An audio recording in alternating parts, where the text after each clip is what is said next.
Alrighty, welcome back to another Wisco Fanatics Wednesday. Just want to jump in real quick. If you missed it, last night we gave our linebacker rankings and talked about some of the NFL rule changes. Today is about baseball and basketball. We have all Milwaukee show today, so we have six Milwaukee Brewer games and four Milwaukee Bucks games. Two series for the Brewers. So we're going to start with the Brewers. Normally we kind of go with whoever's the closest to the end of their season, but with the Brewers being on the beginning of their season, we wanted to jump them ahead because we're going to have some conversations about the Bucks to end with today. So let's start with the Brewers, and we'll go from there. Welcome to another live episode of the Wisco Fanatics Show, where we discuss the Packers, Bucks, Brewers, Badgers football, and basketball from an optimistic perspective. Wisco Fanatics is brought to you by Cardboard Legacy, Wisconsin's most complete sports card shop. Buy, sell, grade and consign all at their location in Oshkosh. Alrighty, so barely fresh off of the Brewers game ending that started at 12:40 and ended about half an hour ago, thanks to a walk-off hit. But we got to do it. We got to talk about the Yankees series. Connor, welcome back. We got to talk about the Yankees series now. When we get through all six of these games, I'm going to give the percentage of how far into the season we are. So let's talk about the Brewers and the Yankees, that series. Brewers-Yankees, game one, what's up to you? So we're going to crack open the first one here, the Miller six-pack this week. I had to say that. I wrote it down on the notebook. I knew we had 6 games, so I was like, I got to say something about beer, man. So we have opening day, right? Everybody's excited at work, thinking about the Brewers game all day. I really like the broadcast setup that they had. I have to get that out too. How they had Joe Buck, and then they had kind of a Yankee central guy and a Brewers central guy. If they consistently do that with all teams, it's going to make it much more watchable on television, in my opinion. So it was awesome. First game, Freddie goes out there, and he gives us 5 innings, 4 hits, 2 earned runs. He has 8 Ks, and he gives up 2 home runs in the Little League ballpark of Yankee Stadium. They were solo shots. So as you're watching this, he gives up the 2 home runs, like I said, and it doesn't hurt too bad because there wasn't much on base. In terms of Hudson and the rest of the pitching, Hudson was good. Koenig, a little bit of a rough going, gave up a home run, had a good battle there, lost the battle. It is what it is. Piamps came in, cleaned it up, and Tyler Alexander had an inning pitched, 1 hit and 1 K. In terms of how the Brewers scored, first of all, got to say something about Churio. He's the first player to lead off twice in MLB history before his 22nd birthday. So congratulations to him. He didn't have a great day at the office. We're just going to leave that like that. Actually, let's talk about it. You want to talk about it? I do want to talk about it because I did write something down about it because I saw there was a lot of people complaining that he had 5 strikeouts on opening day. Mm-hmm. And right away, the first thing people are doing is freaking out. Yeah, well, shocker. There's so much freaking out going on. People would just got to get a grip. Yeah. I'll just bring the stat now. So we are 6 games into Milwaukee Brewers season. That is 3.7% of the entire season. Mm-hmm. To put that into NFL terms, to kind of give you a gauge, that's 37 minutes and 44 seconds of an NFL game. So we are literally halfway through the third quarter of the first game of the NFL season equivalent to a Brewers game. And people are already freaking out. Shocker. You are in for a long season if that is how you are going to carry your emotions throughout a baseball season. Yeah. Forget the dog days. Forget September. It is April 2nd, and people are freaking out. Mm-hmm. It is way too soon. Mm-hmm. Now, on the subject of Churio's strikeouts, yes, you don't want to see your leadoff hitter striking out 5 times in a game. Obviously, nobody wants to see that. My take on it is he's a 21-year-old who the baseball looked like a beach ball to him the entire spring because he batted like 500 in spring. He had like a 1,200 OPS through spring. Mm-hmm. You get to opening day, the first day that the games start to count, and I saw it as him swinging at some pitches he probably won't for the rest of the year. And I saw him as trying to be overly aggressive in this game to a fault. Because it led to the 5 strikeouts. But I saw it as him trying to be a tone setter of a guy who had a good spring training, and came into the first game as the first batter trying to set the tone, being aggressive. That's how I interpreted his 5 strikeouts. Yeah. I mean, so he comes into last year with a lot of pressure, getting the contract, never playing a game. Then he comes into this year after being really good in the postseason, first of all, then being really good in spring training, as you said. And maybe he's feeling like he has to be the man. He gets the leadoff spot. He has the money. Like MLB did a really nice job actually marketing this year, which was pretty crazy for me. But on the graphic of the video that they shared, for everybody going for the title, Churiel was the one that they chose. They could have chose Contreras. They could have chose Yelich. Like there's other guys they could have chosen. They ended up choosing Jackson Churiel, which they should. He's the most marketable guy on our team. He's young. He's a good player. So maybe he was feeling a little bit of that pressure. Kind of the same thing like Peralta was going into last year, right? With Woody out and losing Burns and a lot of weight on his shoulders. And I will say Peralta looked a lot more comfortable this time around, this year being the ace at this very time. And I think the Brewers are going to have 2 aces, but that'll be a discussion when that happens. I think my favorite part of Freddie Peralta on opening day was the bottom of the 5th. There's 2 guys on and 2 guys out, and Aaron Judge is at the plate. And Freddie Peralta went right at him. Freddie Peralta was not backing down from Aaron Judge. He struck him out with a bunch of 96, 97 mile-an-hour fastballs. And Freddie Peralta in the opening day game had 4 of the top 5 pitch velocities in the game. His fastball's electric. 14 whiffs. Damn. In 5 innings. Gave up 2 runs, had 8 strikeouts, had 1 walk. That's a pretty damn solid start from Freddie Peralta. He pitched good enough to win. On any other day in any other ballpark, I know for a fact that the first home run would have not been a home run. And Yankee Stadium is literally the only ballpark that the first one would have been. Do you want to know what the second one? It was 9, I think. 9. The second one was 9. You want to know what Vinny Capra's home run would have been? 29. 29 out of 30. I don't remember who the one was. Was it Dodgers? I don't know if it was the Dodgers. I assumed it was the Red Sox because it wouldn't have cleared the monster. Oh, that makes more sense. Yeah. But the other thing, Isaac Collins had a double in the 9th inning. That would have been a home run in 3 out of 30 ballparks. Yeah. Connor said Freddie pitched very well with 1 mistake, in my opinion. Should have only had 1 homer given up. Yeah, I mean, it is what it is. And the thing with Freddie Peralta in the first game where he got in trouble with those 2 home runs was falling behind in counts. Yeah. Getting down 2-0 is a bad spot for Freddie Peralta to be. Because then they know the fastball's coming. Right. Where if it's a 1-1 count or an 0-2 count, he does have a pretty good changeup. That's what makes his fastball a little bit more electric. But then he could give you a changeup, give you a curveball. There's lots of options for Freddie. Yeah. So Bryce Turang had a sac fly in the 9th inning. That sac fly had an expected batting average of .870. What? So 13% of the time, that ball is an out. And that made the game 2-4. Yelich and Churiel both struck out in the 9th inning after that, but I don't think either of them were swinging at bad pitches. No. So I'm not super freaking out after game 1. Anything else you wanted to say on game 1? No, I wish they would have won, obviously, but it is what it is. All right, game 2. So there's a lot of stuff here that can be just kind of pushed out the window. So obviously the Brewers lost game 2 20-9. Now I chose to focus a little bit more on the offense for the Brewers especially. Looking at just the Brewers in general, the offense was better.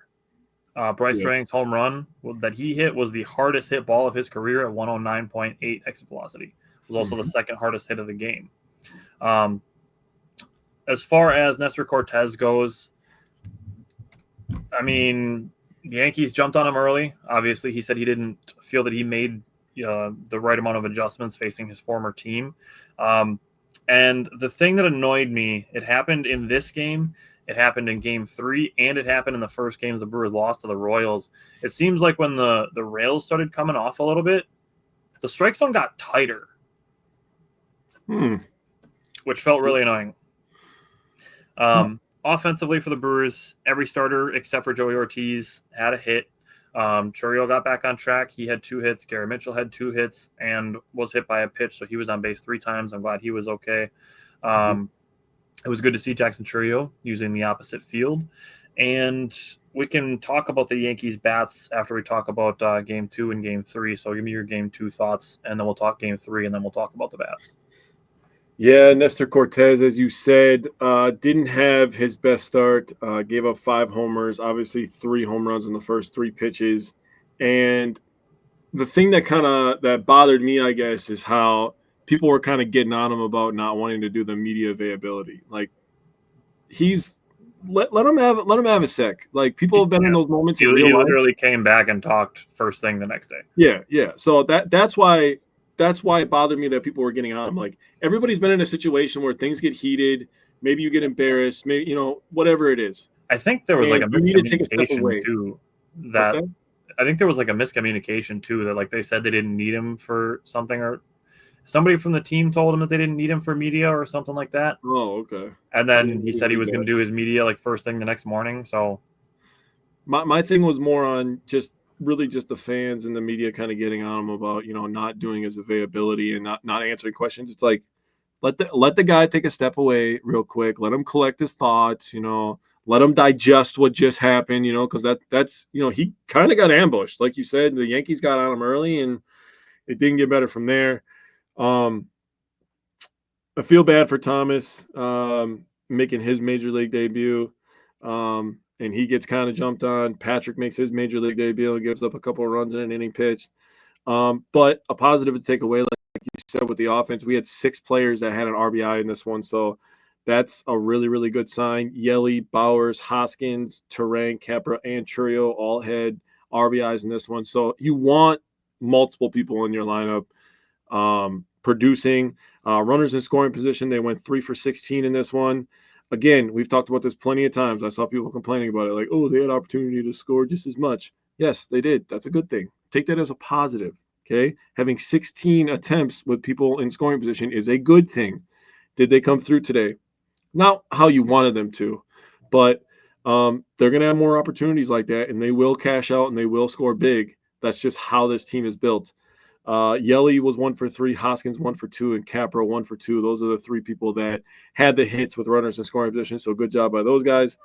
That's pretty much all I had on Game 2. It was just kind of a throw it away. So I was trying to find what I saw that was about Cortez. Like I said, I really thought there was like some kind of miscommunication that then he was coming back the next day. But, yeah. All right. Not super important, but he came back. He talked to him the next day. He made his comments. So the thing that with Cortez, he had the 5 walks also. 5 of the walks, 3 of them were on 5 pitches. He had 1 4-pitch walk and he had 1 7-pitch walk. So just the Yankees were waiting on him, and then so they ambushed him, and then they waited on him. Just kind of a rough go for Cortez facing his former team. Taylor, welcome back. I don't know. And let's go to Game 3. Let's talk about Game 3. We'll talk about the bat thing, and then we'll go to the Royals series. So Game 3, Aaron Savali, you can't throw a 90-mile-an-hour fastball just above the knees to Aaron Judge on a 3-2 pitch. Nope, can't do that. Can't do that. The second home run that he gave, he put a 92-mile-an-hour fastball on the bottom inside corner. The perfect place for a left-handed hitter to pull ball. Yep. The third home run that he gave up was an 87-mile-an-hour cutter on the upper outer part of the zone to another left-handed hitter. It just got too much of the zone. So that one wasn't quite as bad, but the first 2, just not great locations. And then Savali ended up leaving this game early with, at the time, was called cramps. I think he was diagnosed with a hamstring strain. Mm-hmm. So he's going to miss 2 starts, but he should need like an extended absence, thankfully, because the Brewers are already missing enough starting pitchers. Which we'll talk about that in a second too. We're going to talk about the roster in a little bit, but Yep. Churio, his deep fly out in the first inning, just only kept in the ballpark by wind. It was 107.3 off the bat. It went 399 feet. It would have been a home run in 5 out of 30 ballparks. It was literally just the wind that kept it in. That hit had an expected batting average of 950. Yeah, he squared that ball up good, which gave me a lot of hope for him in the next coming weeks. Since the Brewers are, what do they play, like 17 games in a row or something like that? I haven't even looked, but I'm sure there's probably not many off days baked into April. Yeah. Give me your thoughts on the game. I have some series as a whole thoughts, and obviously we're going to talk about the roster. So this one was a good game. It became a really good game after Jake Bauers hit a 2-run homer to make it 5-3, and then the wheels kind of fell off after that. Koenig had a wild pitch. Judge scored on. And then there was a couple ground out. There was a ground out, and then Goldschmidt hit a single in the 7th, and then there was a sac fly by Bellinger, and Chisholm hit his second homer of the day. So they scored 7 unanswered runs. Like you said about Savale, that was the first thing that I wrote down as well. Is that's the thing. I actually heard this on the radio. Was it yesterday? I think it was yesterday or Monday that the Brewers have the slowest starting pitcher velocity right now. Yeah, like fastball velocity, they have the slowest. So they have guys. I mean, you think about Cortez, you think about Savale, like those are not overpowering guys. Those are guys that have to be tactical, right? And if you're going to have 90 miles an hour and you're going to be hitting the meat of the plate, and then on top of that, you're playing in the Little League ballpark of the Yankees, who have. If you're going to have the lower velocity, you have to have the better location. Yeah, and I wrote down that he's not hitting his location. Yeah, and again, it's all of these guys' first start of the season. Yeah, and the thing that bothers me about it is people want to blame Peralta. Or not Peralta, Contreras. I'm so sorry. I'm thinking about Peralta's start today. Okay. I was like, what? No, they want to blame Contreras for calling a bad game when these guys are just missing spots. I mean, okay.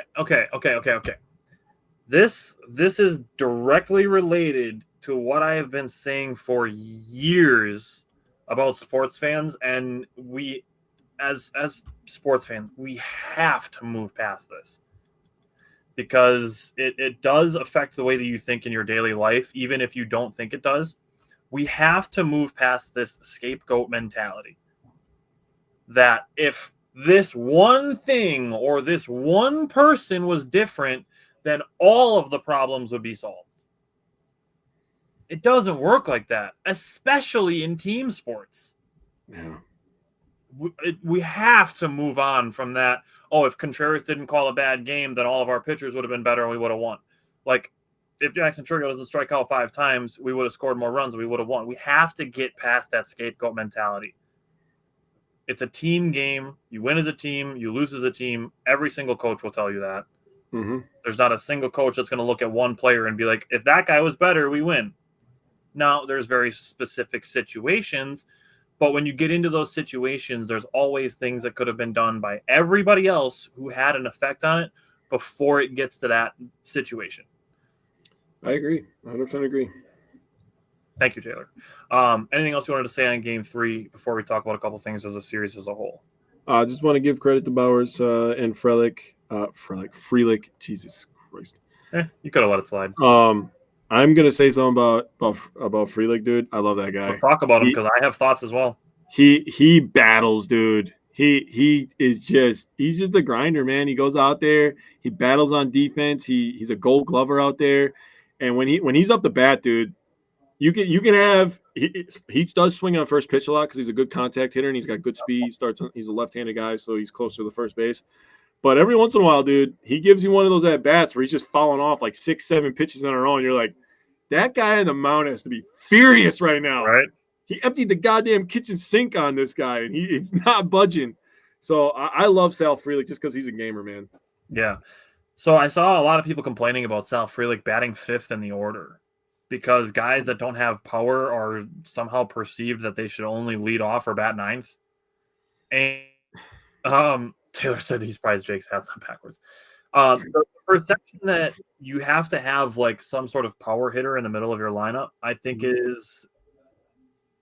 I don't think it's really necessary. Essentially, what you're hoping for is that you get 3 guys on, your 4th guy hits a home run, and now you're having a second leadoff hitter.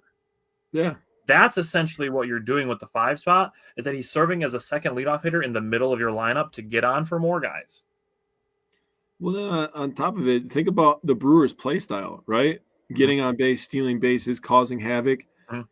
Imagine you have Bryce Terang and Yelly on base. Yelly's like by far the best base runner in baseball, and I'm not hearing a discussion from anybody else. And then this guy just hits a slap shot down the right field line. You're feeling pretty good about him batting 5th at that moment in time. Yep. And yeah, it's like looking at it from, if everybody hits singles and you have Frelick chasing Hoskins, sure, that slows you down a little bit. But again, if Hoskins hits home runs, like he will during this season, just because he hasn't yet doesn't mean he won't. It's essentially, like I said, it's that second leadoff hitter. That's why they call the 4th guy cleanup.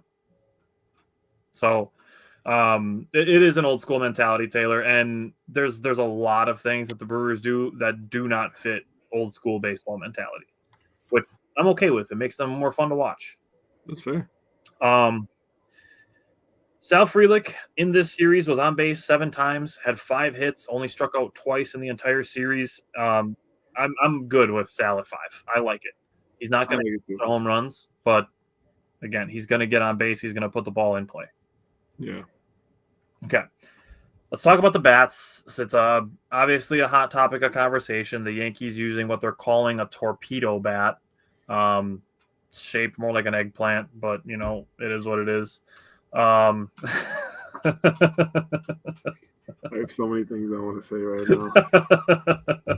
All right. Cleanse yourself. Connor said he also likes Mitchell's power later in the lineup. I do too. I like Mitchell in like the 7 spot. I think he's got speed down there too, so I like that as well. And honestly, like if you want to have Terang lead off, I'm good with that too. But I also like Terang batting 9th because that gives you like 2 leadoff hitters. Like I'm good with that too. And honestly, we have high hopes for all of these guys. They're all gonna bat. Yeah. At least 3 times. So everybody's coming up anyways. Yeah, agreed.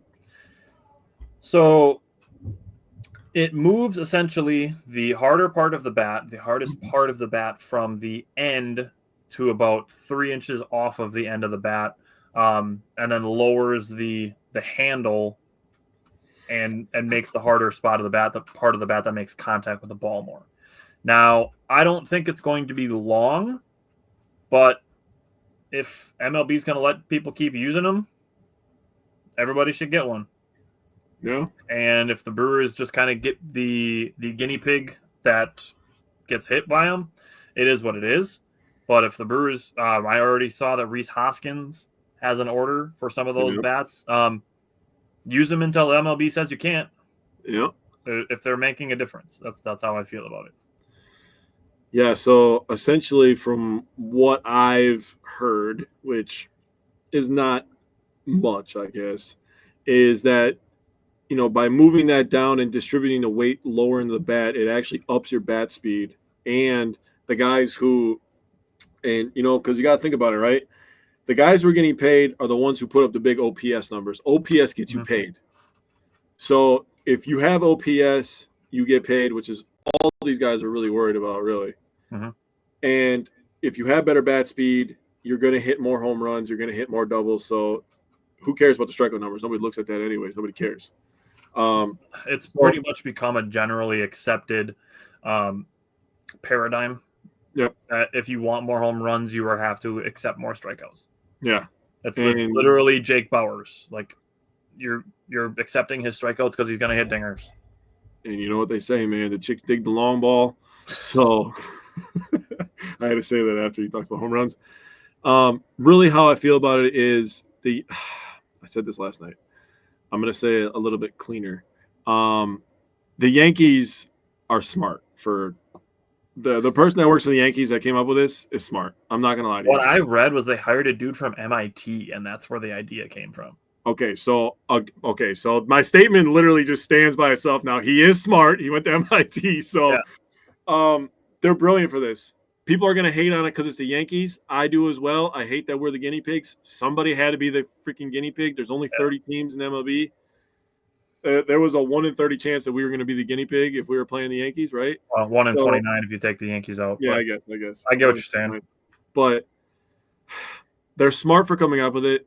If this was the Guardians or the Twins or the Mariners or the Brewers, like, people are probably going, "Oh my God, they're so innovative."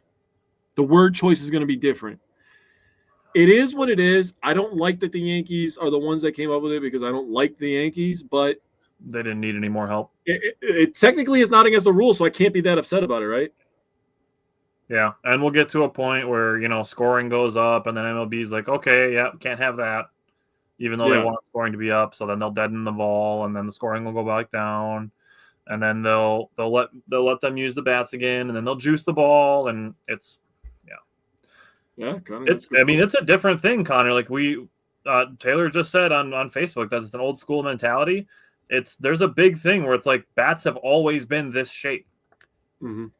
And even just the last couple of years, we've started to barely see some different shaped bats.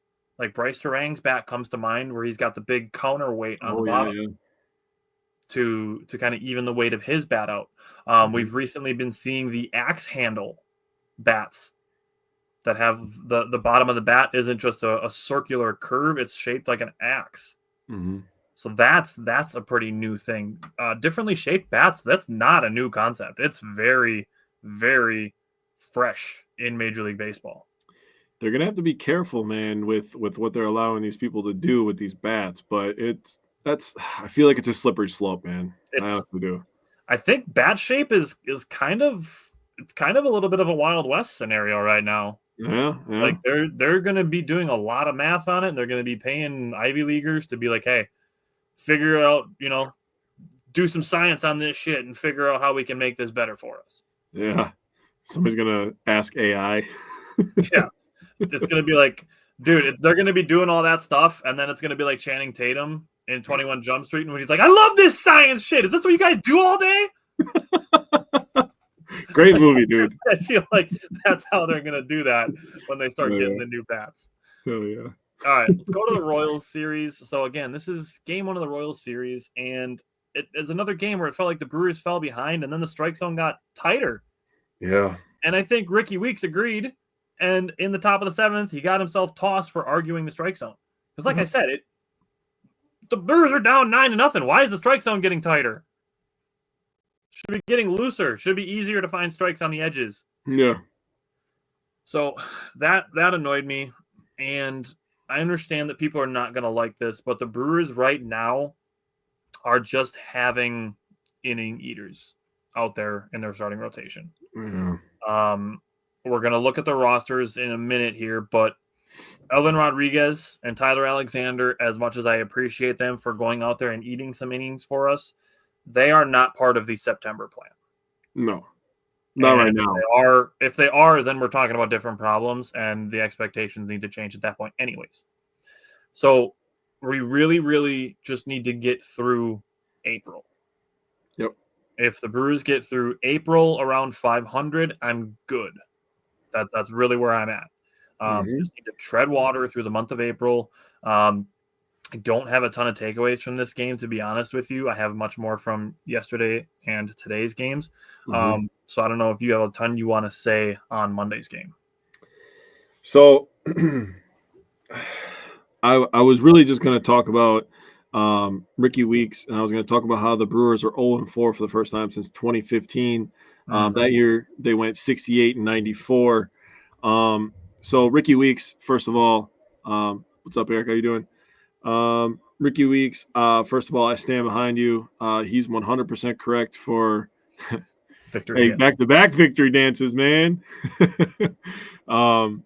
he's 100% correct for the things that he was saying. I don't care what he was saying. I didn't get to hear it, but he's right about that. Now, the thing about the 2015 team, the Brewers were not super good that year. Well, like I said, they went 68-94. That was kind of in our little dark period between making, the 08 and the 11 teams, and then, kind of had a little dark period. So we look at these rosters, right? Yeah. I mean, Gene Segura never turned out to be what he was supposed to. Scooter Gennett. I mean, 37-year-old Aramis Ramirez.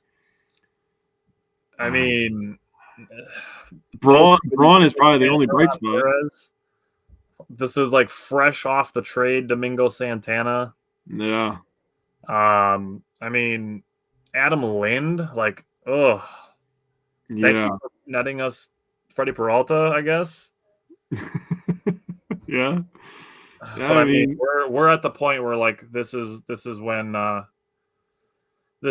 roster is pretty rough. I mean, Logan Schaefer still on the roster, Gerardo Parra, Martin Maldonado. This roster was pretty rough. This is why Ron Renicky got fired like 25 games into the season, and we got Craig Counsell as our manager. Yeah. Eric said everything is fine. Yeah, there's a lot of people panicking. Yep. Really don't need to. The pitching, it does not get better. No. It's really rough to see. And honestly, the bullpen, not bad. Like the Brewers have always had good bullpens. Yep. I mean, the top five at least. But I mean, looking at the starters, Jimmy Nelson, we kind of hoped he would become an ace. He didn't. Yep. Kyle Loesch at 36 years old. Matt Garza at 31. Taylor Youngman, who was more of like a quadruple A player. And Mike Fiers, who would also end up going to the Astros in a trade. And Willie Peralta, the namesake that Jake has called Freddie Peralta for about 3 years on this show. Man. I'm over that, man. And, I mean, and then you're looking at like how many of these bullpen guys really made it? Yeah, I mean, think about it. Like, and Zach the reason Davies I'm bringing this probably up, the best out of everybody in this bottom section. I mean, Jorge Lopez, maybe Brandon Kinsler, who was 30 at the time. I mean, this bullpen outside these top four guys is pretty rough. It's not great. It's not great, no. So looking at now today's roster, I feel much, much, much better about how this looks. And, I understand the not loving the depth part of it as far as Oliver Dunn, Bowers, Collins are concerned. But, I mean, the guys on the field, I like having Eric Haas as the backup catcher. Other than that, I mean, we're going to see Caleb Durbin at some point this year. Tyler Black, we're going to see at some point this year. But, I mean, these top nine, like, I feel good. Yeah, I mean, Capra has been, he's been a stud so far in spring training, and right now he looks like a legit player. He does. Joey Ortiz was really good last year, and he's making the transition from third base back to his normal spot shortstop. Looks seamless. Bryce Terang is a platinum glover. Reese Hoskins is a gamer. He's been in a lot of big time playoff games. Hits a lot of home runs. He's the veteran presence, along with Christian Yelich, who is a former MVP. You got guys like Garrett Mitchell, who, if he stays healthy, is a 5-tool player. We've talked about that. Sal Frelick, Gold Glover, Jackson Churio. I mean, that guy could be one of the top three faces in Major League Baseball if he puts it all together. Yeah. And then the last guy that I'm going to talk about is William Contreras, who was the team MVP last year. And a Silver Slugger. I feel so good about this photo compared to the 2015 roster. And for anybody comparing them online, which I've seen a couple of, which is why I really wanted to bring this up, you got to learn ball, is all I'm going to say to you. Because this roster right here, there is zero reason to freak out or be like, oh my God, the season's over, or this team's not good, or we got to spend money. Relax. Money doesn't equal wins, first of all. Honestly, I would rather be spending money to extend a lot of these guys than to bring in other people. Yeah, like Sal and Bryce. Yep, Sal and Bryce are the front of the mind. Like, I mean, I wouldn't mind extending Ortiz right away, but like Mitchell's going to be due for an extension soon. Yeah. So, like, I'm down to start giving some of these guys some preemptive extensions so we don't lose them to free agency in 2 years, 3 years. Yeah, keep this team together for a little while with the pitching that look at this pitching that's right. This is right now, right? And I'm gonna let you say the point that you said earlier so you can get it out there because it was smart. So the top 4 of this is what it is. We're at a point right now where Freddie Peralta is pitching like an ace. We're going to talk about him in a second from today's game. Eric Agnew said, I thought it was funny to see Pablo Reyes as a Yankee. I think he was there last year too. And he played for the Red Sox for a little bit. He's kind of bounced around a little bit, kind of like Gene Segura did. Yeah. Just kind of bouncing around as a utility guy. So we're at Freddie Peralta and Nestor Cortez. Those are 2 of the planned 5 of our starting rotation. Chad Patrick, I'm happy to see him getting up, and we're going to talk about him in game 2. So we're going to talk about him from last night in just a second here. But Peguero, Brian Hudson, Connor Thomas was a Rule 5 pick, so I understand why he made the roster. Trevor McGill looks like a stud. Abner Uribe is off to a decent start. Yoel Payamps was better last year than people gave him credit for because he had one bad stretch in July. Everybody wanted him gone. But other than that, he was pretty darn good for most of last year. Jared Koenig was a revelation last year. And the biggest part about this, as far as the pitching is concerned, is we are about 4 weeks away from this stack of pitchers looking completely different. Jose Quintana is making starts in AAA. He's going to make 2 more starts, I believe, and then he's up. Yep. Brandon Woodruff did a bullpen the other day. He pitched 52 pitches, 51 or 52 pitches, and he is doing 1 more of those, and then they're going to send him to Appleton for rehab starts. Ooh. So maybe get to a Timber Rattlers game and see Brandon Woodruff pitch. So we are probably 2 to 3 weeks away from Brandon Woodruff pitching. Yeah. In Brewers games, not just ramping up. Yeah. And Tobias Myers has been doing some stuff. So it looks like Tobias Myers is still on pace to be back in late April. So a month from today, we are potentially adding Jose Quintana, Brandon Woodruff, and Tobias Myers to this group of pitchers. Which is going to make the starting pitchers better, but also the relief pitchers better. Yes. And in this photo, we don't even have 3 guys named Logan Henderson, Mizorowski, or Craig Yoho, who are going to be absolute massive tools for the next 5 years for the Milwaukee Brewers.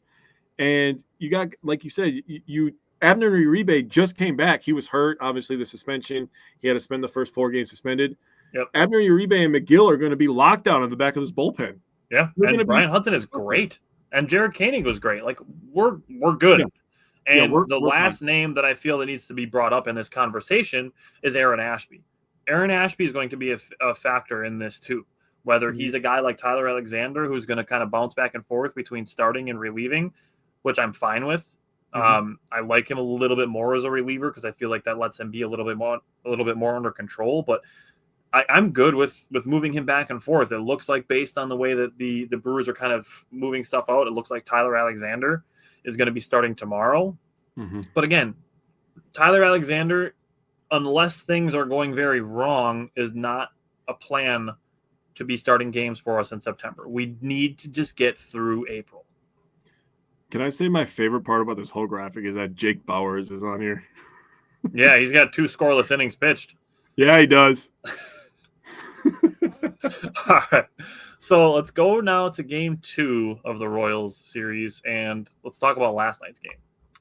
Yeah, so Patrick did something for the Milwaukee Brewers that hasn't been done yet this year, and he gave us 3 scoreless innings to start this game, which was chef's kiss, man. I mean, obviously, hindsight, we know that they ended up having a shutout for the entire game, but to give us 4 2/3 with everything that they went through the first 4 games, giving up the most runs, tying the Cardinals in like the 40s or wherever the hell it was, 0-4 for the first time since 2015. For Patrick to go out there and give you 4 2/3 of 3-hit baseball, that is big balls stuff, dude. Like that's insane. It's honestly, I never thought I would say that.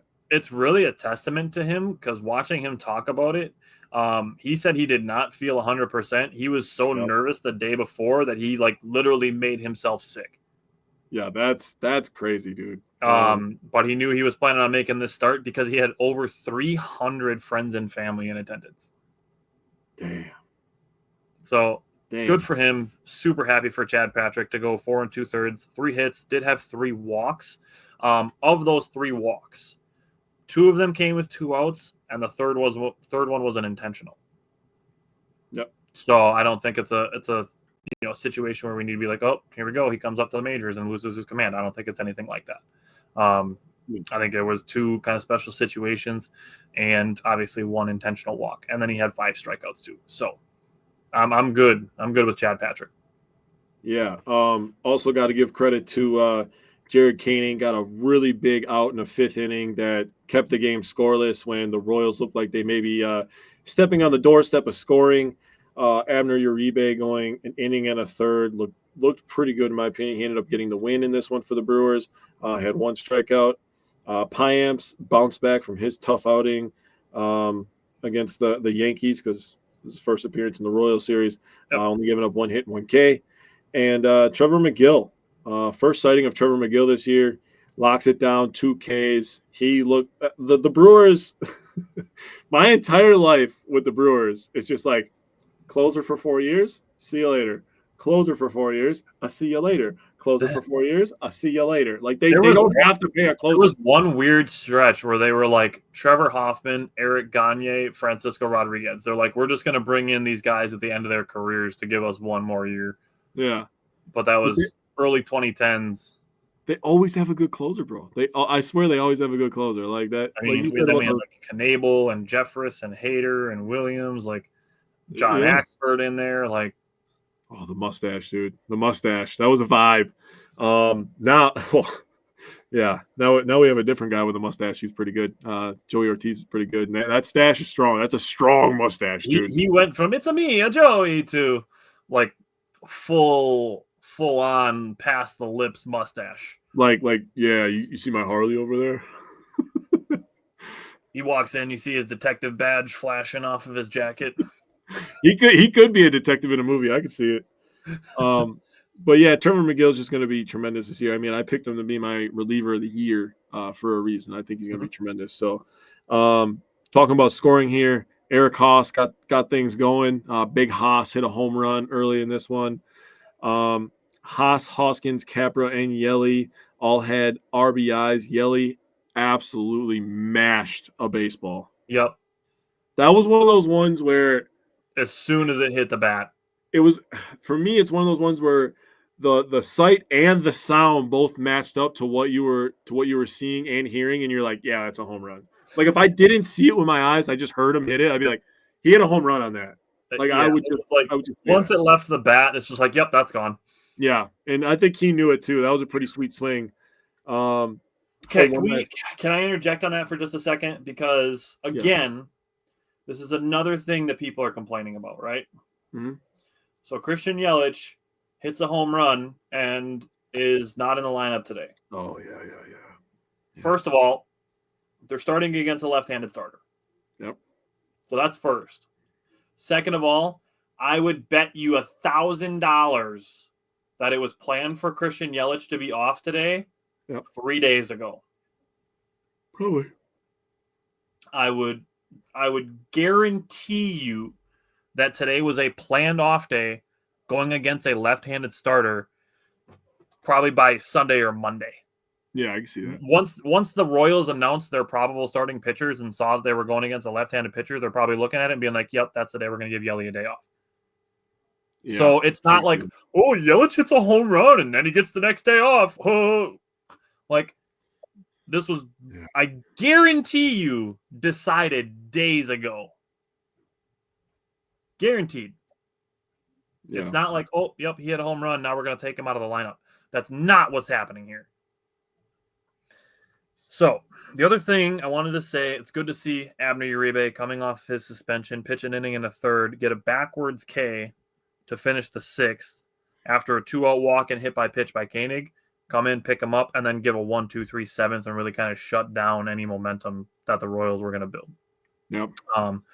Yelich then added that exclamation mark in the bottom of the eighth, and McGill came in, get those 3 outs with 2 strikeouts.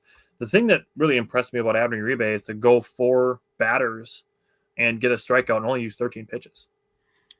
That made him available today. Yeah. And then the other pitcher that I didn't mention, which I should because there was official news on him yesterday. Nick Mears has also been sent to AAA for a rehab.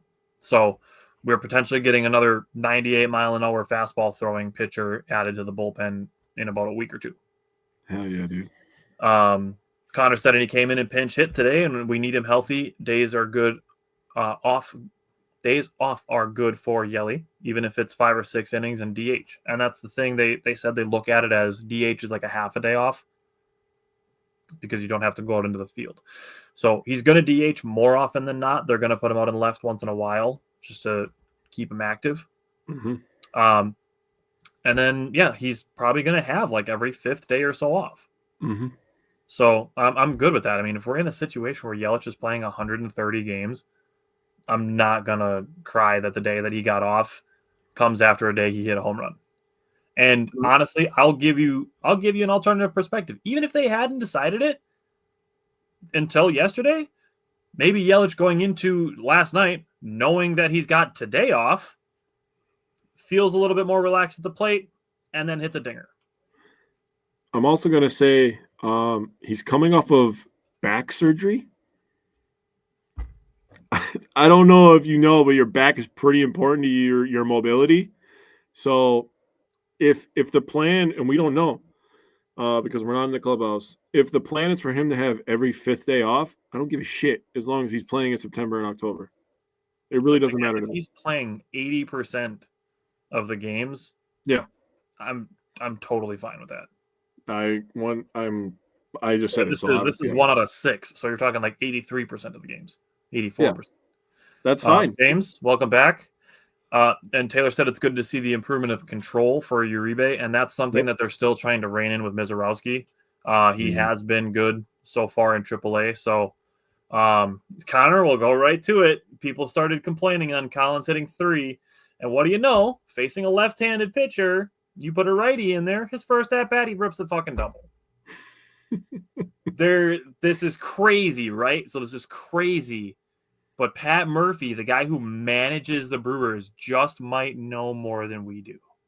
You mean the guy who's like the manager of the year, like the reigning manager of the year? Yeah, the guy that literally gets paid to make these decisions. He might just know what he's doing.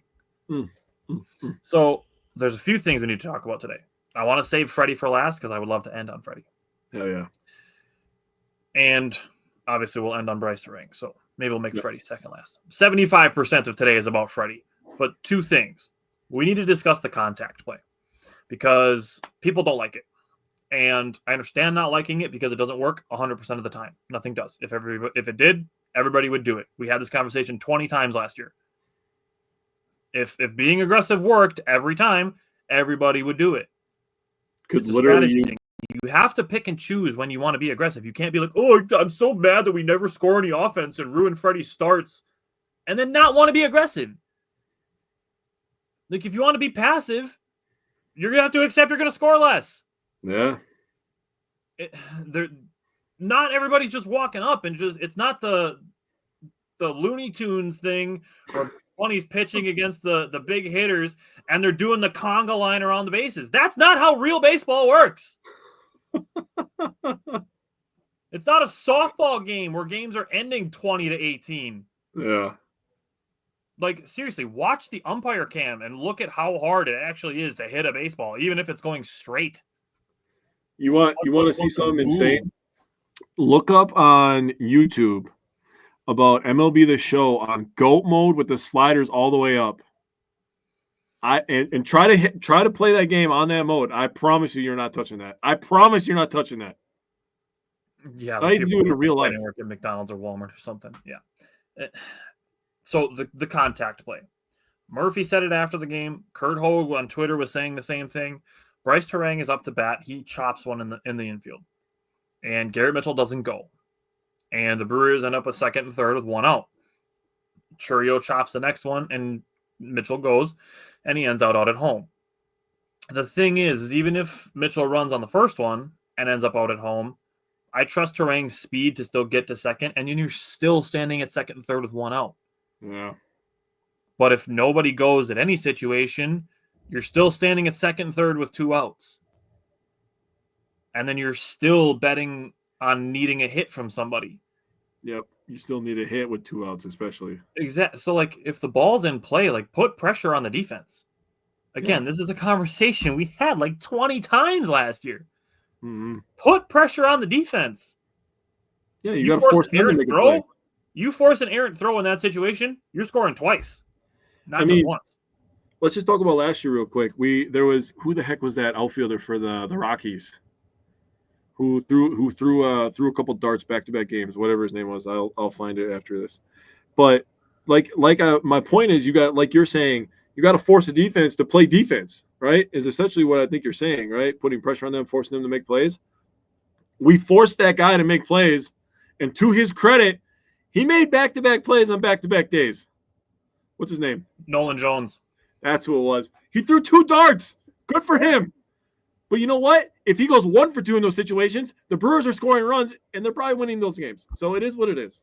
Yeah, it's you have to choose. It's a strategy. Yeah. Again, like, you can't sit here and be like, oh, all the Brewers' batting averages suck, and then sit there and go, yeah, we need them to get a bunch of hits. Right.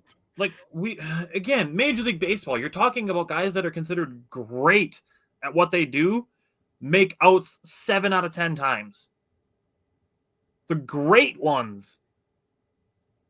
And you're talking about the good ones, the decent ones, are going to get out 75 out of 100 times.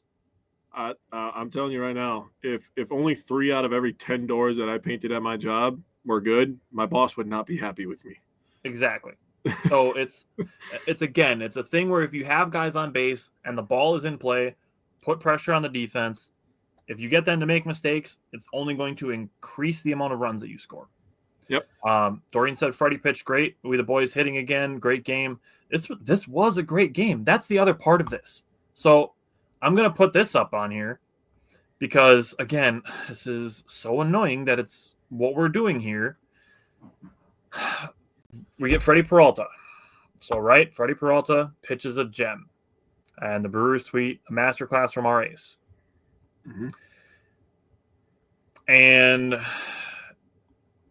whining about the offense and no run support. Some things never change. And the bats didn't show. And this dude whining about the offense. Your offense didn't do much to help him. Can't waste it by stranding guys. This team, too bad this team sucks and it's wasted. Score runs, bums. Look at that guy's name, bro. What are we doing here? Then you got us. Cole Ragans is a good pitcher. Wild concept, I understand, but Cole Ragans is good. What did he finish in Cy Young last year? Like 5th or 7th or something like that? I think he might have been higher than that, but he's like on the Cy Young watch already this year. Yeah, he's Cole really Ragans good. he's a legit ace. Yeah. So that's that. Now we can talk about Freddie Peralta versus Cole Ragans because today Freddie Peralta was the better one. He was. Freddie Peralta pitched 8 innings. I loved that Murphy gave him the 8th. He had 85 pitches through 7. Finished the game with 97 pitches through 8 innings. Had 8 strikeouts. Only gave up 1 earned run. Only 2 hits. And I felt like most of the hits that the Royals had this game were just inches away from being outs. Like the hit that was in the 10th inning just snuck under Vinny Capro's glove. The hit in the 11th inning, or maybe it was the 9th and then the 10th. Jake Bowers knocked it down. Like, again, if that ball ends up in his glove instead of just glancing off of it, you're talking about outs instead of hits. Connor said, it's baseball season when fans are complaining. We've been dealing with it all through basketball season. Dude, I know that I am alive if I see people complaining. We're gonna talk about some basketball ones in a little bit too, Connor, when we get there. And Eric said the responses on Twitter and Facebook are amazing. I've been mass leaving Facebook groups just because it's people that don't know ball and would rather complain than learn sports. Hey, there it is. Same thing. Eric said, I honestly feel there's a lack of general understanding of baseball with a good portion of our fan base. And this is a conversation that we're going to have with somebody when it comes to basketball in a little bit. But again, the thing is when we're going to call some things out here. And when we see people complaining, we're going to call some people out. And some people are not going to like it. But the thing is the fact that all of these people are complaining on the Brewers, we are Brewers fans. So we are peers with these people because we share a common interest being the Brewers or being the Bucks. Those are the conversations we're going to have today. That is why we feel the need to call out this shitty behavior because it reflects on us as Brewers fans. So it's one of those things where you are representing all of us with your shitty attitude. Connor said the offense against a good pitcher scoring one run does not mean the amazing start from our ace is wasted. And that's exactly the thing. Is like on a post talking about Freddie Peralta pitching a masterclass, it should be good job, Freddie. Not, oh, look at all the things that we lacked. It's the wrong perspective. It really is on the situation. Yeah, and James said the same thing. I know you guys said this. There's very few things in life you could do something well 3 out of 10 times and be considered great. Steve said Freddie Maddox, and he was great. He retired 19 straight batters at one point. He had 19 whiffs. So 19 whiffs out of 97 pitches. That means 19.6% of his pitches were swung and missed at. He had the fastball going really good early. And Murphy talked about it, that he's not like primarily pitching with his fastball, but he works everything off of it. And it's good to see him getting ahead in counts and not being in like 2-0 counts where you know that the fastball is coming, but being able to mix up all of the off-speed stuff that he has with the fastball on top of it. Yep. Eric said there's a podcast that comes out daily that does this same thing, and he is a, quote, journalist. If it's the same one that I'm thinking of, God, I hope not. But it very well might be. There's one that I stopped listening to after they changed host because the new host was awful. That is 100% who he's talking about. I have a feeling it's the same one. But again, comparing Freddie Peralta to Cole Reagans, who also threw 97 pitches, and Cole Reagans is a legit ace, threw 97 pitches. He only got through 5 innings. He gave up 5 hits. That's 3 more than Freddie Peralta gave up in 8. He had 10 strikeouts. That's 2 more than Freddie. So that's all right. Credit to him. And had 2 walks. That's 2 more than Freddie. Freddie Peralta had 0 walks in 8 innings today. Damn. Freddie Peralta was fantastic. And you're choosing to focus on what we lack instead of what we got that's good. It really should be, instead of going, oh, the offense didn't do shit. It really needs to be, thank you, Freddie Peralta, for keeping us in this game for 8 innings. It's a gratitude attitude. That's where it's at. That was pretty good. That's pretty good. So again, Freddie Peralta pitched 3 more innings in the same number of pitches, gave up 3 fewer hits, the same number of runs, 2 fewer walks, did have 2 fewer strikeouts. But that's a credit to the Brewers offense too. They made the ace throw 97 pitches to get through 5 innings. So Eric said I have a segment based on stupid contradicting things. He says, if it's the same guy that I'm thinking of, that's excellent, and I can't wait to hear that. James said the crazy thing is baseball is 162 games. Trust and believe that the sky is nowhere near falling. I'm going to give the same perspective that I just gave when we talked about the first game. Today was the Brewers' 6th game. 6 games is 3.7% of the season. In NFL terms, that is 37 minutes and 44 seconds of one game. So this 6-game stretch that the Brewers are 2-4 in is like being halfway through the 3rd quarter of the first game of the NFL season. That's what it equates to. Connor said, for me, it was good to see back-to-back days called behind the plate. Seems we have advantage of releasing our starter with Haas and Contreras. I liked the pairing of Chad Patrick and Eric Haas. They both spent a lot of time in AAA last year, so they were familiar with each other. So I liked that they paired Haas and Chad Patrick. I think that was a good idea. Dan, welcome back. Jake, what did you think? Anything you wanted to say on today's game before we talk about the man of the hour? Yeah, I wanted to talk about Connor's first comment here. I'm going to put it up on here. The offense against a good pitcher scoring 1 run. Oh, that's not the one I'm talking about, but that is. Oh no, that is the one I was talking about. I was reading something. It doesn't mean it's wasted. For me, it means that it was needed, like necessary. Like you said, like thank you for having this great start. Also, Freddie is, and Rock talks about this all the time when I'm watching the Brewers games, and he does a really nice job giving perspective to Brewers fans as well. But the thing that he says is every 5th day, Freddie Peralta takes the baseball, and he goes out on the mound, and he throws a shit ton of fastballs, and he gets you at least through 5. Yeah. So you're telling me every 5th day you're guaranteed to get 5 innings out of somebody. And then today, he gives you 8 innings of 2 hit and 1 earned run, 8 K, 0 walks. And the first thought, I'm telling you, I'm going to really have to hold back my cursing when we talk about the Bucks, too, because I was getting fired up the last few days. If the first thought in your head is this team doesn't know how to score runs, I got to tell you, man, you need a perspective switch in your daily life. It's so true. It's seriously, it's a perspective of lack. That's what psychologists call it, is a perception of lack, where the only thing you can focus on is what you don't have. Yeah. James, I will not be talking about soccer. Sorry. Not happening. Yeah, I listen to this really smart rich guy who tells me how to build my business, and he says to talk about things that soccer's not one of those things. I would like to talk about hockey, but we can level on that, James. But let's talk about extra innings today. So again, I'm going to put a Dominic Cotroneo tweet up here about extra innings. So the Brewers get bases loaded in the 10th inning with nobody out. Yep. So the game gets tied, and Sal Frelick gets up with the bases loaded, and he hits a liner directly at the second base. Made good contact. Nothing there.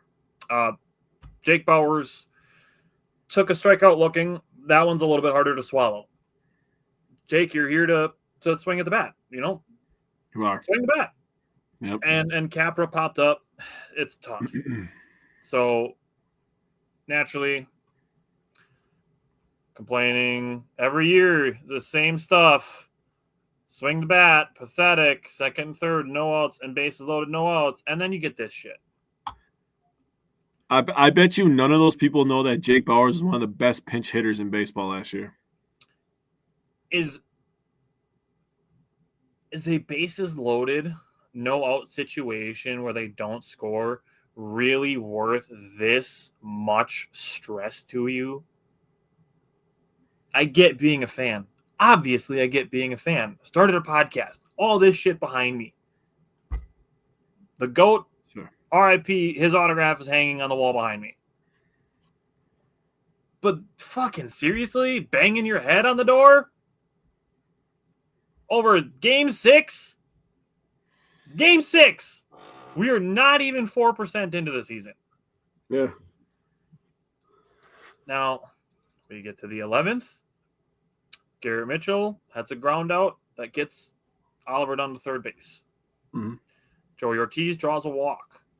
And I'm a little bit surprised they didn't intentionally walk him. I thought maybe they were just seeing if he was going to swing at some bad pitches.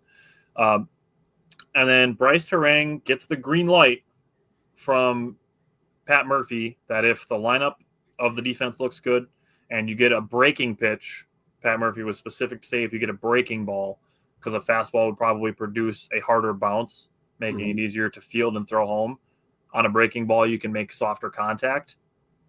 And he did.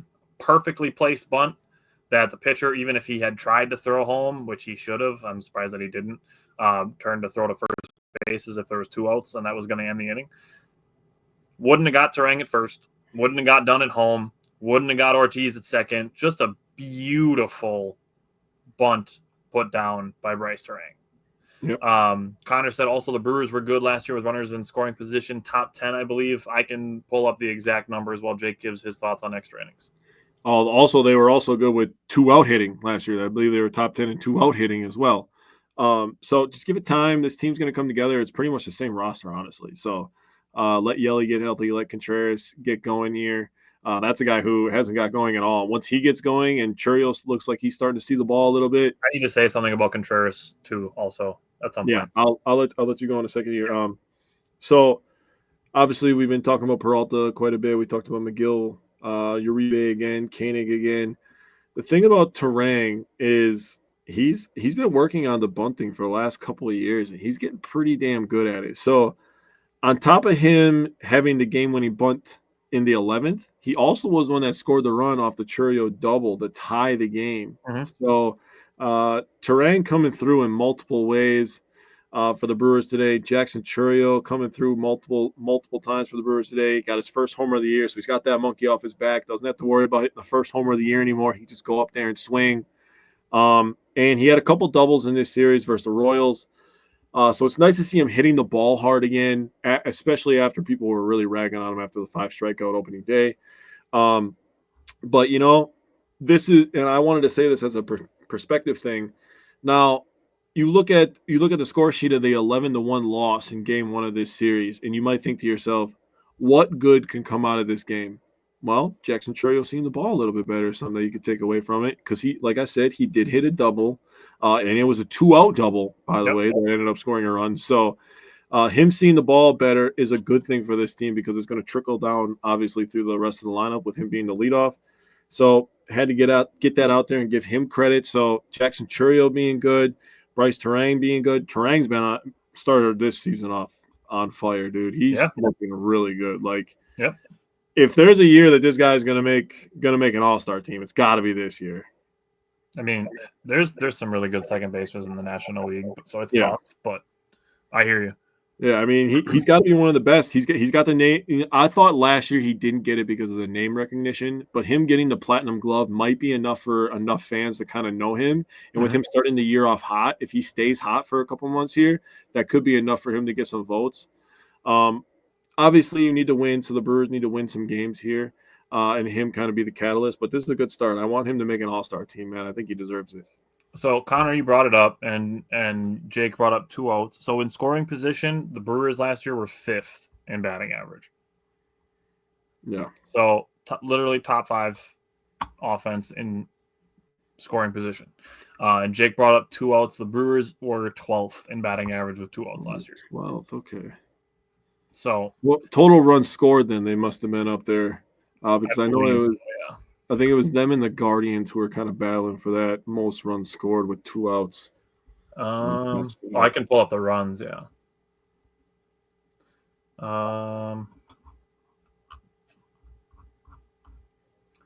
2 outs, runs. It doesn't tell me runs. I gotta go to RBI. They were second, only to the Dodgers. The Dodgers had 316. The Brewers had 314 with 2 outs. We were close. Okay. So literally kept pace with the Dodgers when it comes to 2-0 runs batted in. Mm-hmm. So it's people are too easily forgetting that 2024 was a great year for the Brewers offense because 2023, 2022, 2021, 2020 were kind of rough offensive years. Yeah. Connor said Churio and Yelich are heating up. Hoskins in the bottom of the lineup is good as well. I think there's some opportunity there for some of those guys, but I'm not at any level of concern right now. Like if somebody were to ask me what my concern level is with anything on the Brewers, it's 1. It's literally the lowest that it could be. And the last thing I'm going to say is on Contreras. They were talking about it a little bit last night, the way that he's standing at the plate. I need to look closer, but I think he might have changed his stance a little bit. It looks like he's standing a little bit closer to the plate and that his back foot, his right foot, is a little bit farther forward, and he's standing a little bit more square and a little bit closer to the plate this season than he was last year. I don't know this for certain, but based on the way they were talking last night and obviously the slow start to the season, it does make me think like maybe there's a difference there. So Looking at the Brewers' schedule coming up, tomorrow they start a 4-game series with the Cincinnati Reds. So Christian Yelich should have a cycle someday in the next 4 days. And then they start a series against the Rockies in Colorado. So I'm glad we're playing that game early in the season before it gets warm and the ball's just flying like crazy. Yeah. So next week we will have 5 Brewer games. We'll have the 4 against the Reds, and we will have 1 game against the Rockies.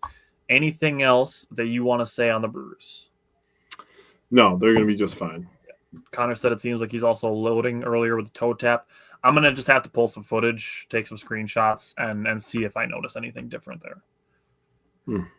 All right. Well, then, let's switch to the Bucks. And, we're going to have some conversations here. And the Bucks were still on their West Coast road trip. As of last Tuesday, last Wednesday, they played 1 game in Denver, and then they came home. The annoying thing about the Denver game is that originally the reports were that Jokic and Aaron Gordon were going to be out, so the Bucks were sitting Giannis. Yep. And then the Nuggets are like, nope, everybody's playing. Yep. And it just kind of becomes one of those like, all right, let's just see what happens kind of games. Yep. So give me your thoughts, Bucks Nuggets from last Wednesday. Yeah, like you said, I kind of went into this one after seeing that. I had the same thought of when Javon Carter went crazy and had 36 against OKC a couple of years ago, where I was just like, I guess we're going to need one of those games. You never know. But I thought they played, and this is going to sound crazy to start this week after the 2 games that followed this. I thought they played inspired basketball, honestly. They were moving the ball pretty well. Everybody was shooting it. Everybody was scoring. Torrey Prince had 15. Kuzma kind of struggled from the field. But Brook Lopez had 26 points, 20 in the first half. He was really taking it to Jokic, in my opinion. He was balling in the first game that they played where the Bucks ended up winning in Milwaukee. Mm-hmm. But he sees where Jokic is lazy, and Brook Lopez is a smart player. Like, let's not get it twisted. I think you were the one that brought it up last week where we don't give enough credit for his basketball IQ. I think we're going to start doing that now. Oh, we're going to do it today. Today I got video evidence, so we're doing it. Oh, we're going to talk more about Brook Lopez. Oh, yeah, we are. But 12 of 17, 26 points, 7 rebounds, 3 assists is nothing to scoff at. 4 assists. He had 4 assists. Oh, 4 assists.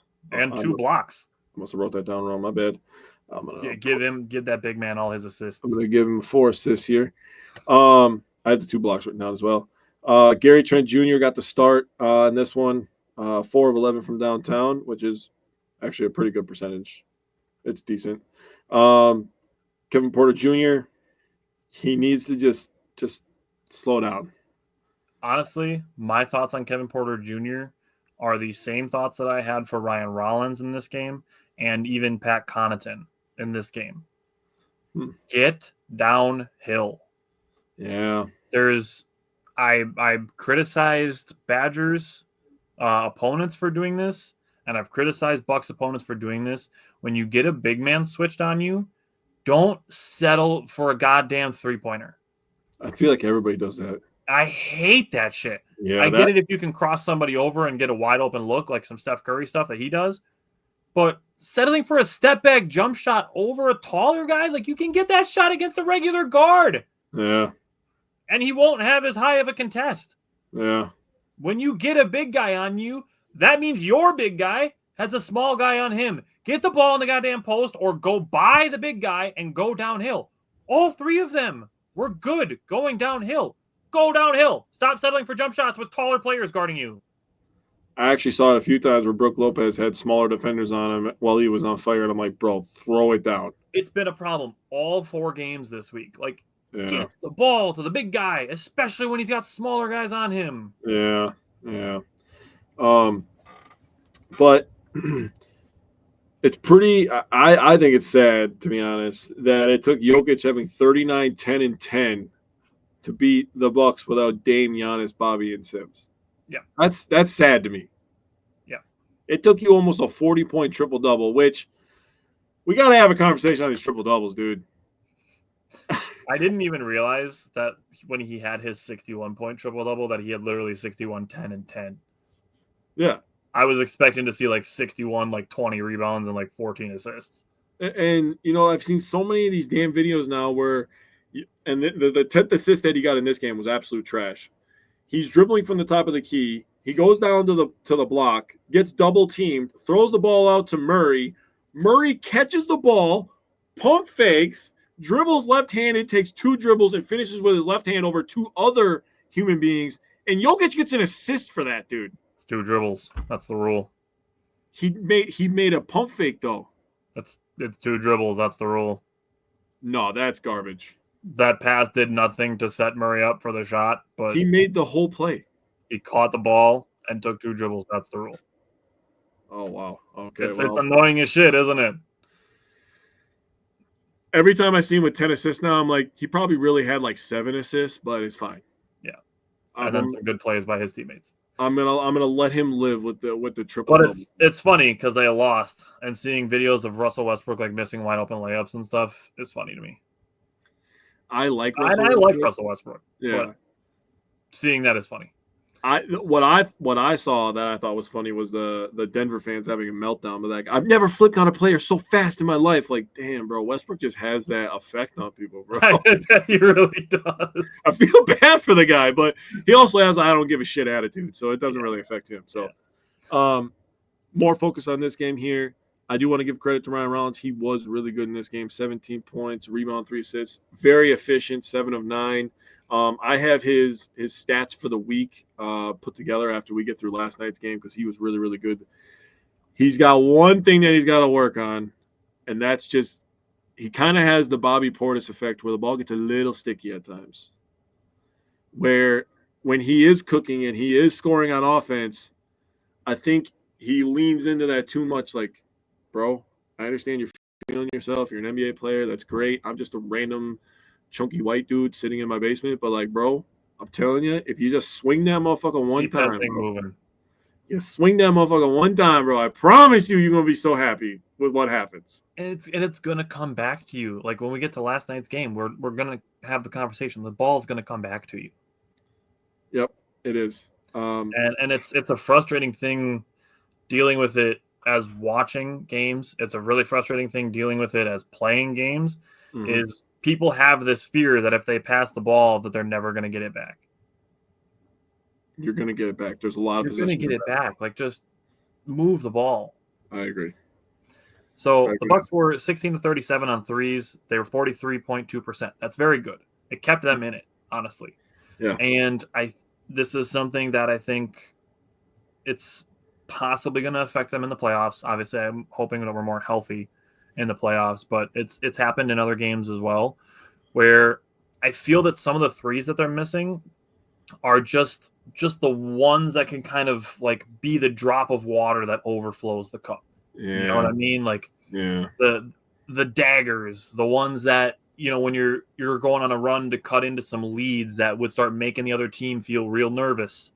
Like those types of threes, the big momentum getter ones, I feel like those are the ones where they're kind of missing, where it's like, dude, we're 1-3 from blowing the top off, and then they missed that one. Are you foreshadowing the last night? It's happened in a bunch of games this season, so I can't even say that it's just a one-time thing. Yeah. It's really something I've noticed several times this year. Yeah. Only 11 turnovers. That's not bad. 4 of them by Kevin Porter Jr. Like you said, he's got to slow down, play a little bit more under control. And the Nuggets turned those 11 turnovers into 18 points off turnovers. And to their credit, they are one of the best fast break teams in the NBA. So that's just really one of those things where you got to be on your P's and Q's and taking care of the ball because they will get out and go. Dude, if there's a goddamn Sandbagger of the Year award, it goes to Christian Braun, dude. That guy is the Sandbagger of the fucking century, bro. His play style is annoying as hell to me. And he just leaks out. Yeah, dude. Every time, bro. Like he literally like a real life 2K player, bro. Like so annoying. Right. It was interesting to see Doc Rivers getting heated at the refs. Dude, he was animated. He was getting in refs' faces, was pissed for AJ Green getting knocked down in transition, and nothing. No call. Jokic gets touched and it's a foul. So that was annoying. Yeah. The big thing with this game, the Bucks missed Giannis on the weak side. It made for a lot of easy back cuts for the Nuggets, and it allowed them to get a lot of weak side offensive rebounds. Yeah. That to me was the biggest thing without Giannis. The last thing I want to say in the Nuggets game, efficient minutes from Pat Connaughton. Yeah. Like, he really is the Swiss Army knife dude that can come in and play 10, 15, 20 minutes. Obviously, the Bucks are a little depleted, so they need him. But 16 minutes, he had 6 points, 8 rebounds, 2 assists, a block, and no turnovers. Yeah. Why is Pat Connaughton playing? Please just learn basketball. I get that you don't like that he plays to run guys off the three-point line and force them to drive towards our all-NBA defense center, but he's going to keep playing when we're shorthanded. Yep. All right. Let's go to Friday's game against the Knicks. I do not have a ton of takeaways from this one. Steve said, damn, 8 rebounds in 16 minutes. Yep. Dude gives energy. I have a thought on Pat, but it's not for this game. It's for the next game that we play. So talking about the Knicks game, Giannis was good. Kuzma was really good. Giannis always good, 39-7. Kuzma was pretty good in this one, 8 of 16 from the field, 1 of 5 from 3. That's pretty average for him. If he makes 2 of 5, then he's having a very good game. Gary Trent Jr. was pretty good. Kevin Porter,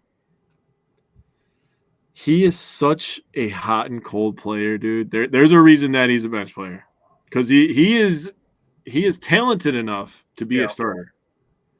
But there is a reason he's a bench player, because he's so hot and cold. The consistency bug he did not get.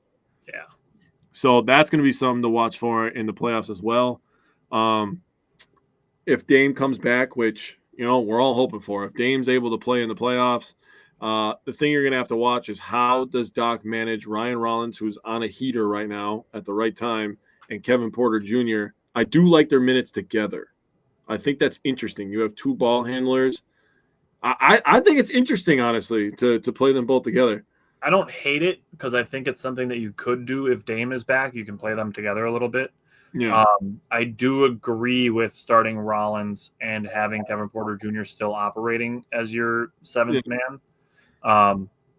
Because when Dame comes back, that's going to be the role that Porter Jr. still occupies. Yeah. And the reason we're very close, I think we're like 3 more games to go yet. Yep, 3 more games. The reason that I like it is I think Rollins is a little bit better on ball, and I think that Kevin Porter Jr. actually is a little bit better off ball. He doesn't have to. He is a good playmaker. You mean offensively? Huh? You mean offensively? Yeah, offensively. Honestly, I would switch that around. You really think that? You think that? I mean, I know Rollins has been pretty good, with spot up shooting and stuff. Yeah, but I don't feel like Rollins has as many careless turnovers.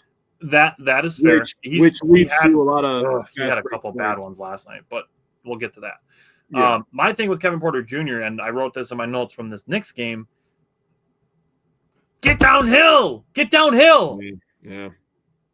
That opens up everything. And if you want to settle for jumpers, you get downhill twice, get 2 layups. The guy guarding you is going to take a step farther away from you. That's true. It's going to give you more space. It's going to open up everything for you. Yeah. You can get a step back anytime you want. Yep. If you get downhill 2 times, 3 times, you get a couple layups, they're going to start stepping farther away from you to try to cut that off. That's when you let shots fly. Yeah. So this little paragraph I wrote is the Bucks couldn't find a way to slow down Bridges in the first half. He finished with 26. OG and Anunoby scored 20 of his 31 in the fourth quarter to kind of put the game away. The Bucks showed some serious mental toughness, being down by as much as 17. They got the lead down to 2 points when it was 67-65 in the third, but the Knicks answered with a 12-1 run. Yep. And the Bucks lost the points off turnover 26-13. And I have some very specific thoughts on that. That's the thing that's been hurting them. And if you've watched the Bucks at all this year, their record is like this, right? They've been very wavy. And after last night's win, it kind of feels, and you look at their schedule as well, it kind of feels like they're about to go on one of those runs where they go like 9-1 in a 10-game span, right? Yeah, that'd be nice. Bobby coming back, hopefully Sims coming back. We're probably gonna have to play the first playoff series without Dame, but if they win that first playoff series and Dame comes back, things get serious, right? Yeah. The thing that is going to allow them to win a first-round series is taking care of the goddamn basketball. You Yeah. could talk all goddamn day about this guy shoots this guy does this guy does this. When it comes down to is, are you making your shots? You taking care of the ball? So my thing is, you look at this game, the Bucks had 16 turnovers, right? Mm-hmm. 4 of them came from Rollins, 3 of them came from Kevin Porter Jr., and 4 of them came from Kyle Kuzma. With Dame not handling the ball as much, those 3 are probably the next 3 that are dribbling more. Obviously, Giannis is going to have the ball in his hands more, but Giannis and those 3 are the guys who are going to handle the ball more. Now, we need those guys playing more under control. I get guys are trying to step up in Dame's absence, but you have to make sure you're not trying to do too much. Not trying to play like outside of your skill set, outside of your role. Like we brought up already, too much dribbling, bad shot selection, like that stuff. You brought up the Knicks outscoring the Bucks 26-13. The Bucks had 16 turnovers. The Knicks had 8. That's 8 extra possessions. Yeah. And the Knicks outscored the Bucks 13 points with those 8 extra possessions in a game that they lost by 9. Yeah, dude. They were in this game at half. Rollins made a big-time 3. What the heck was the score at half? I don't remember. Anyways, keep going. Steve asked the question, what does taking care of the ball look like? Less than 12 turnovers. I'm fine anywhere like 11-13, so around 12. In college, if you're around 9 or 10, that's fine. In the NBA, if you're around 11-13, that's fine. If you're having a game where the ball is moving a lot more and you have a game where you assist like 31 assists on 45 made field goals and you have like 15, I'm not going to like have a big conniption about it as long as the ball is moving well and, you know, you're making more passes and you get a couple turnovers just trying to make the extra pass. But if they're in that like 11-13 range, like that's fine. 16 is too many. Yeah. And the 3-point shooting, they were 13-33. That's 39.4%. Again, it's not that I need them to make, you know, a huge higher percentage. Mm-hmm. I just need them to hit some of the big swing threes. The ones that, like, again, the Knicks had a big lead. If the Bucks hit some of those wide open threes that they get while they're going on their runs, that's going to get a home crowd amped up. That's the momentum. That's how getting the crowd into it. That all builds. It all helps. So I need the Bucks to hit some of those. And if they're saving them for the playoffs and it happens there, I will be the first one to be like, the Bucks are hitting those shots, and I will point it out. I promise you that. I believe you. My last thing on this game was, how are people still complaining about Brook Lopez? And then I'm like, oh, they're only looking at the box score totals. So people complaining that Brook had 7 points. He was 3 for 5 from the field and 1 for 2 from the 3-point line. That's 60% and 50%. If anything, get him more shots. Yeah, I mean, he only had 38 touches in this game. Yeah. And then rebounds. We made a 30-minute video on why Brook Lopez doesn't have high rebound totals. He had 5 rebounds. The NBA website will track rebounding chances. He had 10 rebound chances. And the thing is, that does not count tap outs, which he's been doing a really good job of lately, is getting tap outs on offensive rebounds. Those don't rebounds. So you have to watch the game to actually see that stuff. Mm-hmm. Get out of the box score and learn ball, please. Yeah. So people complained because he had 1 bad pass. Again, we're like, what are we doing here? He had 6 assists as our center. Yeah. That's not normal. No. I get that people think it is because Jokic is who he is, but there's not a lot of centers out there dishing the ball, slinging the ball around like that. Mm-mm. And we're going to talk about a video specifically from the Suns game in a minute here. For a guy that only had 38 touches in the game. He made 3 of his 5 shots that he took and had 6 assists on 38 total touches. For comparison, in this game, Giannis touched the ball 73 times. That's almost double the amount of times that Brook did. Damn, that's insane.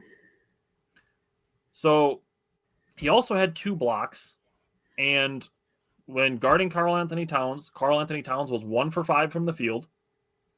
Mm-hmm. And the Knicks as a team were 10 of 27 against Brook Lopez. That's 37%. 37% the Knicks shot against Brook Lopez. What are we doing here? Yeah. Like, can we please get the whole picture and stop only looking at one total and being like, yep, this guy sucks. Please learn ball before complaining. That'd be nice. Connor said it seems like people cherry pick when Brooke may have an off night or just box score watch, and that's 100% factual. And Jake and I had this conversation when Chris Middleton got traded. We're like, okay, who's all the Chris Middleton hate going to? And it's going to Damon Brooke. 1,000%. So that's where we're at. So we can go to the Hawks game from Sunday. This game was what it was. The offense was great. The defense was the exact opposite. I don't have much.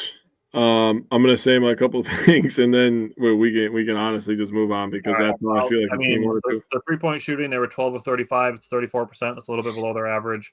Yep. 14 turnovers is okay. 28 points off turnovers is crazy. That's terrible. Crazy work to have double the points off turnovers as you have turnovers. Yeah. Generally, if you have a number of turnovers, if you're allowing the same number of points off of them, that's where I'd like to be. So if they have 14 turnovers, if they're giving up like 14 to 20 points, fine. 28 is crazy. That's sick, dude. It's to be fair, it's credit to the Hawks offense, and I hate that it's happened like 3 times this season that dudes from the Hawks that don't normally shoot threes well against the Bucks. Yeah. It's annoying. But it is what it is. And the 2 big things that I have from this game is the first quarter, the driving kick game was working really well for everybody, not just for Giannis. Yep. Then in the third quarter, nothing would go in for the Bucks, and the Hawks are hitting 50% of their threes, including guys that don't even shoot threes well. So that's just kind of what it is type situation, and you just have to move on to the next game. But the last thing I want to say on this game, however you feel about Damian Lillard, we need Damian Lillard. Yeah. If the Bucks end up matched up with the Pacers in the first round, they might be okay without him. But in the second round, if we're playing the Knicks, the Cavs, the Celtics, we need Damian Lillard because the Hawks in this game are sending 3 defenders at Giannis. Yeah, that's 3. Yeah. He's still scoring he's still getting his buckets, but we need Dame to keep the offense flowing when Giannis is out and when the offense goes cold. And we need Damian Lillard's gravity on the floor so the teams can't send 3 guys at Giannis. Bobby will be a really nice boost because he's a guy that can go for 30 points.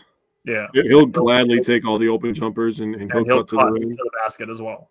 Yeah, he'll take all that. He will gladly sit in the paint and just take layup after mix layup. It up. And the thing about Bobby Portis is he's going to let you fucking know about it when he scores 30 points. True. Yep. So Facts. He does 2 things for one. Yeah. I'm just going to give my quick thoughts in this game. Yep. Kuzma started off on fire. He was crazy to start this game, but it felt like everybody was scoring in this game. But credit to him. Kevin Porter Jr., he was really good in this game. Scored 28 points, 4 rebounds, 5 assists. He was actually named Player of the Game by the Bucks on their social media team, so congrats to him. That's not a small token. I mean, that's awesome. And then the last thing I'm going to say, I'm going to talk about Pat Connaughton. He gave good minutes again. He is showing the ability to get downhill, get 2 feet into the paint, and cause havoc. He had one really, really nice pass to Giannis for an easy dunk. And then he had one that was read by the Hawks and a guy who leads the NBA in steals, and he's pretty good at it. So obviously he's pretty smart on defense. He might be Defensive Player of the Year. Dyson Daniels is who I'm talking about for people. He very, very well might be. It's going to be him or Draymond. Draymond's shooting percentages are elite. He's holding people like 34% from 3 and like 43% from the field. So I'm leaning Dyson Daniels just because his deflection totals are like 100 more than the next. Oh yeah. Next guy. I would lead Daniels too, but Draymond Green's having a hell of a year in defense. But anyways, Pat Connaughton he's showing some playmaking ability, showing some slasher ability that people may have thought that he lost, but he was pretty good in this game. But You want to know something that's the gonna Hawks were just not missing. Yeah, and we can move to the Suns game as we have this conversation. You want to know something that's gonna really piss some people off? What's that? It would not shock me for a single second if Pat Connaughton plays 8 to 10 minutes a game in the playoffs. It wouldn't shock me either. Wouldn't shock me either. I know that he's not good on defense, but he's giving you pretty consistent offense right now when you're missing Damian Lillard, who was consistent offense. You got to find it somewhere. And he's still getting rebounds too. Yeah. Like, and he's still getting hit in the face. Doesn't get rebounds, and that's why he shouldn't be on the floor. And then you're complaining about Pat Connaughton, who's getting rebounds, and saying he shouldn't be on the floor. Yeah, right. Like it is what it is. But honestly, I like what I've been seeing from Pat with the ball in his hands. Like his getting downhill, it's opening things up for other guys. He's still got a connection with Giannis because they've been teammates for 5 years. Mm-hmm. And same goes for Brook. They've been teammates for 5 years. Yeah. So they have the chemistry there. So last night, the Bucks were 17 of 29 from three-point line. That's 58.6%. That is crazy. Yeah, that's nuts. Torian Prince was 4 for 5. Rollins was 5 of 7. And Brook and Gary Trent Jr. were both 2 for 3. This is my point with Ryan Rollins. I think he benefited very much from Giannis's driving. I think he was the biggest beneficiary. Those 7 threes, making 5 of them. A lot of them were open threes. Yep. He did make one contested one late in the game that was pretty clutch, which is good for him. I love to see that. It makes me feel better if we get into a situation where Dame does miss the first series. There's confidence building there. Yeah. Connor said you need that guy who can be a sharp three-point shooter, and it's nice to have a guy who's done it before in the spotlight. Brook is good, but not a consistent second option. Bobby and Dame are needed back, not meant as Brook hate. He can be a good second option some games. I think he's kind of more I think he's a good second option when Giannis is off the floor. Because this game, the on-off with Giannis was staggering. Yeah, it was not good. I know you sent me a screenshot of it, what it was in the third quarter. I want to try and see if I can find the whole game. But when Giannis is out, like, play through Brook Lopez. Huh. Like, I have 2 things that I want to show. Play through Brook Lopez. So we're looking at this here. This is Brook gets a back down. And this is another thing that I appreciate about Pat Connaughton. But look how many guys Brook is drawing. It looks like Giannis is the one holding the ball with everybody staring at him. Mm-hmm. And Pat Connaughton cuts behind the defense and gets a layup out of it. Also, like, Brook can do that stuff. Also, appreciate the spacing on this play. Everybody did a really nice job. Prince, Kevin Porter Jr., and Gary Trent, they did a nice job making themselves visible for good passes and spacing the floor. That was really nice. Everybody's rotating. Like, they're giving the same thing. Like, there's going to be plays where this will happen. The defense will collapse, and Pat Connaughton will just turn around and just sling the ball to the corner, and Kevin Porter Jr. is going to be open for a 3. But play through Lopez. He gets an assist on this play. Pat Connaughton, good cut. Like, that's good basketball. Yeah. I have another one. Like, this is more of a pick and roll type thing. But, again, when Giannis is not on the floor, like, run your offense with Brook Lopez. Big Brook. And the thing is, he gets hit in the head in this play, which pisses me off. And Brook was getting pissed, and he got a technical last night. He got hit like 3 times and did not get any foul calls. He was getting pissed, and he yelled at a ref. But this is, dude, you said it like 2 games ago. People are not giving Brook Lopez credit for his basketball IQ. This screen and rescreen, and then just taking off and not giving the Suns any time to try to sort this screen out. This is great, and that's a great pass from Kevin Porter Jr.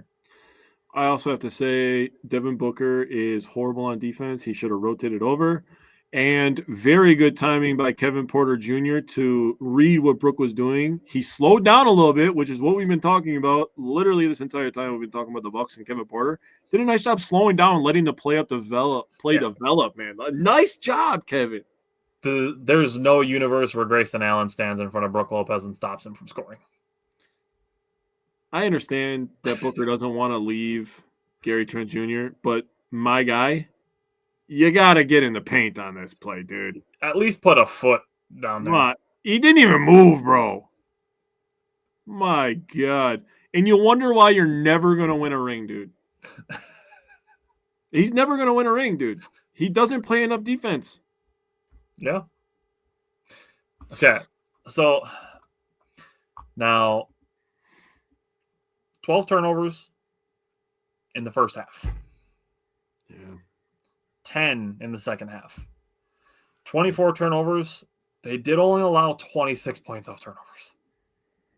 The Hawks literally scored 2 more points off turnovers with 10 fewer. That's wild. Now, the thing that bugs me about this is the fact that they had 24 turnovers and only 3 offensive rebounds. Yeah. On a night where they shot a franchise record 69% from the field and scored 133 points. This is one of those situations where you cut those turnovers in half and you grab, say, 5 more offensive rebounds that you're looking at a game where the Bucks could have scored 150. Based on their efficiency, like everybody was efficient from the field. Yeah. Kyle Kuzma was the Bucks' worst shooter last night at 50%. Yeah, that's stupid. That's nuts. The Bucks were 31 for 47 on uncontested shots. That's 66%. Nice. And the Bucks assisted on 62.7% of their field goals. That is excellent work. And the thing is, there needs to be some credit given to Doc Rivers. And shout out to Doc Rivers. He moved to 7th alone all time on the coach's win list. He passed Phil Jackson. So Doc Rivers literally has more wins than Phil Jackson. Now, 2 examples again here. 2 great plays drawn up by Doc Rivers. So this one is going to be a double screen for Kevin Porter Jr., who's going to read this correctly again. And, dude, that's too easy. Dude, I love the big game. The Bucks are and are putting the ball in Brook Lopez's hands again, and good things are happening. Yeah. Kevin Porter Jr. reads this correctly, and Giannis gets a free run to the basket because teams don't want Brook Lopez to shoot threes. That is why he's on this team, to spread the floor so there's not bigs camping in the paint. If this was Andre Drummond, Nick Richards is camping his ass in the paint. Yeah, he don't give a shit He's not running at Andre Drummond. No. He's not running at himself. He's not running at Yusuf Nurkic. He's not running at Robert Williams III, a guy that I wanted even as a backup center. Like, you're not running at Mitchell Robinson. You're probably not running at Domantas Sabonis in this situation. There's a handful of guys that you're going to run out like this at, and it's Jokic, Cat, Brook Lopez, Miles Turner, Anthony Davis. There's few that you're running out to contest this shot. Yeah. And that guy not being in the paint, Giannis is about to be the only guy with feet in the paint. If you can create that situation, good things will happen for you. If you can create a situation where Giannis is the only one in the paint, good things are going to happen for you. And again, to your point, Devin Booker, get your ass in the paint. Yeah, I was getting. Oh, who is that? Oh, yeah. That's Booker. He doesn't want to play defense. That's right. Honestly, like, just not a shot, but you could probably leave Kyle Kuzma open in this situation. Dude, if your option is Giannis at the rim or Kyle Kuzma for 3, bro, like, think with your brain for a sec. Like, Giannis catching the ball in the restricted circle with nobody between him and the rim, that's a great place to be. I'm actually shocked that Devin Booker even turned on that play. He actually moved a centimeter on that play. Okay, so there's that one. Then this was just too beautiful not to bring up. This, like, Doc Rivers, I'm giving you some flowers for this one. He calls a timeout after the Bucks force a turnover, which Brook Lopez forced, by the way. He got a poked a ball that went off of Grayson Allen's leg out of bounds. Mm-hmm. And the Bucks are up 7, and he draws this up. This is such good basketball. Like, this Mama's the Mia right here. Mm-hmm. Oh, dude, this is so good. Yeah, that's so good. You have a 3-on-2 with Brook Lopez, Taurean Prince, and Giannis because they're going to trap what their perception is of this inbound. So you have a guy aggressively running towards the ball, and 2 guys go with him. And obviously you're not leaving Giannis by himself, and you have to trail Taurean Prince because he's one of the best three-point shooters in the NBA. And Devin Booker doesn't want to move, so just make him guard the inbounder anyways. I have to take a shot on him. And because you can't leave Giannis, and because you have to trail Taurean Prince, who already made a dagger 3 in this game. He did. Brook Lopez gets a dunk. And this should have been a goddamn foul too, because he literally gets hit on the head. He was trying to foul him, I think. I think so too. But, like, he literally gets hit. That should be a foul. Dude, like, he's literally chopping him on the shoulder. Yeah. That should be a foul. That should be an and one. This dunk should have put the Bucks up 10. They ended up winning by 10 anyways. But had to give credit to Doc Rivers on a night where he came 7th all time in coaching wins. Had some really great plays drawn up. Yeah. Again, when Giannis is out, play through Brook. Brook, and this is wild to me, partially because he was the most minutes played in this game, but Brook Lopez traveled the most distance. The NBA tracks distance that guys run during the game. Brook ran 2.63 miles in this game on a basketball court. I'm so happy you found that, so now I can talk shit to people online. When's the last time you ran 2.63 miles? When's the last time your chance did that? Come on. Love that. Go run 2.63 miles in 48 minutes or less. And they want to be like, he's old and slow. I guarantee he's faster than you. Guaranteed. Not to mention that he weighs. Actually, there's probably some people that are complaining about Brook Lopez that weigh 280 pounds, but they're not 7 feet tall. You're not wrong. All right. Don't run 2.63 miles though. They're definitely not doing that at 280 pounds. Anything else you want to say about last night's game? Yeah, I just wanted to give a little bit of credit. I wrote down for Giannis, I said, man, this guy's too fucking good. For Brook Lopez, I wrote, the man is hooping, give him his flowers. Honestly, I knew you were going to have a little bit of breakdown stuff. So, and then for Ryan Rollins, he had 23 points, 5 rebounds, 5 assists, 80% from the field, 5 of 7 from 3 is elite. Now, obviously, like you said, a lot of that is wide open stuff from Giannis creating, and Brook Lopez obviously creating as well. But for so the Bucks shot 69% from the field, as previously stated. That's the 9th highest field goal percentage by any team in NBA history. There's only one team that's in the top 10 of that list. So the highest is 70%, San Antonio and Chicago. Chicago also has a 69%. The next 10 are between 69 and 68%. There's only one team in that top 10 that shot that and lost, and it's Chicago. So, you guys are losers. Even when you do good, you're not good enough. That's hilarious to me. But Ryan Rollins, he scored 70 points, grabbed 15 rebounds, and had 17 assists this week. He shot 26 of 37 from the field. So he averaged 17.5 points, 4 rebounds, 4 assists, and he shot 70%. If he literally just calms down, he kind of gets caught, I think. This is just what my eyes are telling me. He kind of gets caught every once in a while between, like, am I shooting too much? do I need to pass it right now? And he kind of gets caught. And we used to play with a guy named Isaiah Herzog in high school, and he always used to do jump passes. And it was like, stop leaving your feet to pass the ball. That shit makes me so mad. But I mean, honestly, if he just keeps what he's doing, cuts down the turnovers a little bit, and starts taking care of the ball, I mean, he's going to be just fine. He's going to fit right into that backup point guard role when Agent Zero gets back.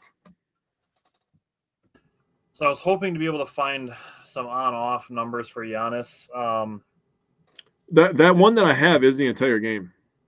I'll say the one that I saw was just the third quarter. No, there's one. The one that I sent you is the whole game. It says game plus 28, 27 minutes and 42 seconds. His net rating was 48.2, so he's plus 48.2. With an offensive rating of 151.8, a defensive rating of 103.6. And with him off, he rested for 8 minutes and 18 seconds. The Bucks were plus minus of 16, a net margin of minus 95. In an offensive rating of 66.7 and a defensive rating of 162.5. That is insanity. Yeah, that's really bad. Yeah, and I've never seen a defensive rating so high in my life. And I'm going to be honest with you, it's very similar when Brook is out of the game. Yeah. Brook came out for a couple minutes stretch, and the Suns got 4 easy chances at the rim. They got 2 offensive rebounds, they got free throws, and they had 2 second chance points. So we need Brook Lopez, plain and simple. There's really no way around it. We need Brook Lopez. Yeah, I agree. We need to start respecting our boy here. Yeah. The Bucks play tomorrow at Philadelphia, Saturday at Miami, Sunday at New Orleans, and then Tuesday back at home against the Timberwolves. So some opportunities to maybe go on a little run here, get some momentum with Bobby Portis coming back. I think he'll be eligible to come back on that Tuesday night game. So give Bobby Portis a little homecoming and just get some momentum going into the playoffs here. Next week is going to be our second last week without any playoff games. So we're going to have 2 more weeks of the regular season, and then it's playoff time. So, again, like Jake said, just respect the players, dude. Just cheer for them. Build them some momentum because shit like this needs to stop. Agreed. So, yesterday also was Brook Lopez's birthday. Yeah, man. So they're playing around in practice, and Brook Lopez, half quarter in practice. Everybody's having fun. Vibes are good. And what I said to people who are complaining about it is everybody knows when you're in a situation of tension, what you really want is more tension, right? Yeah. You ever have a rubber band really tight around something and then try to pull it tighter? What happens? Snaps. It snaps. So, in a tense scenario where the Bucks have lost a couple games in a row,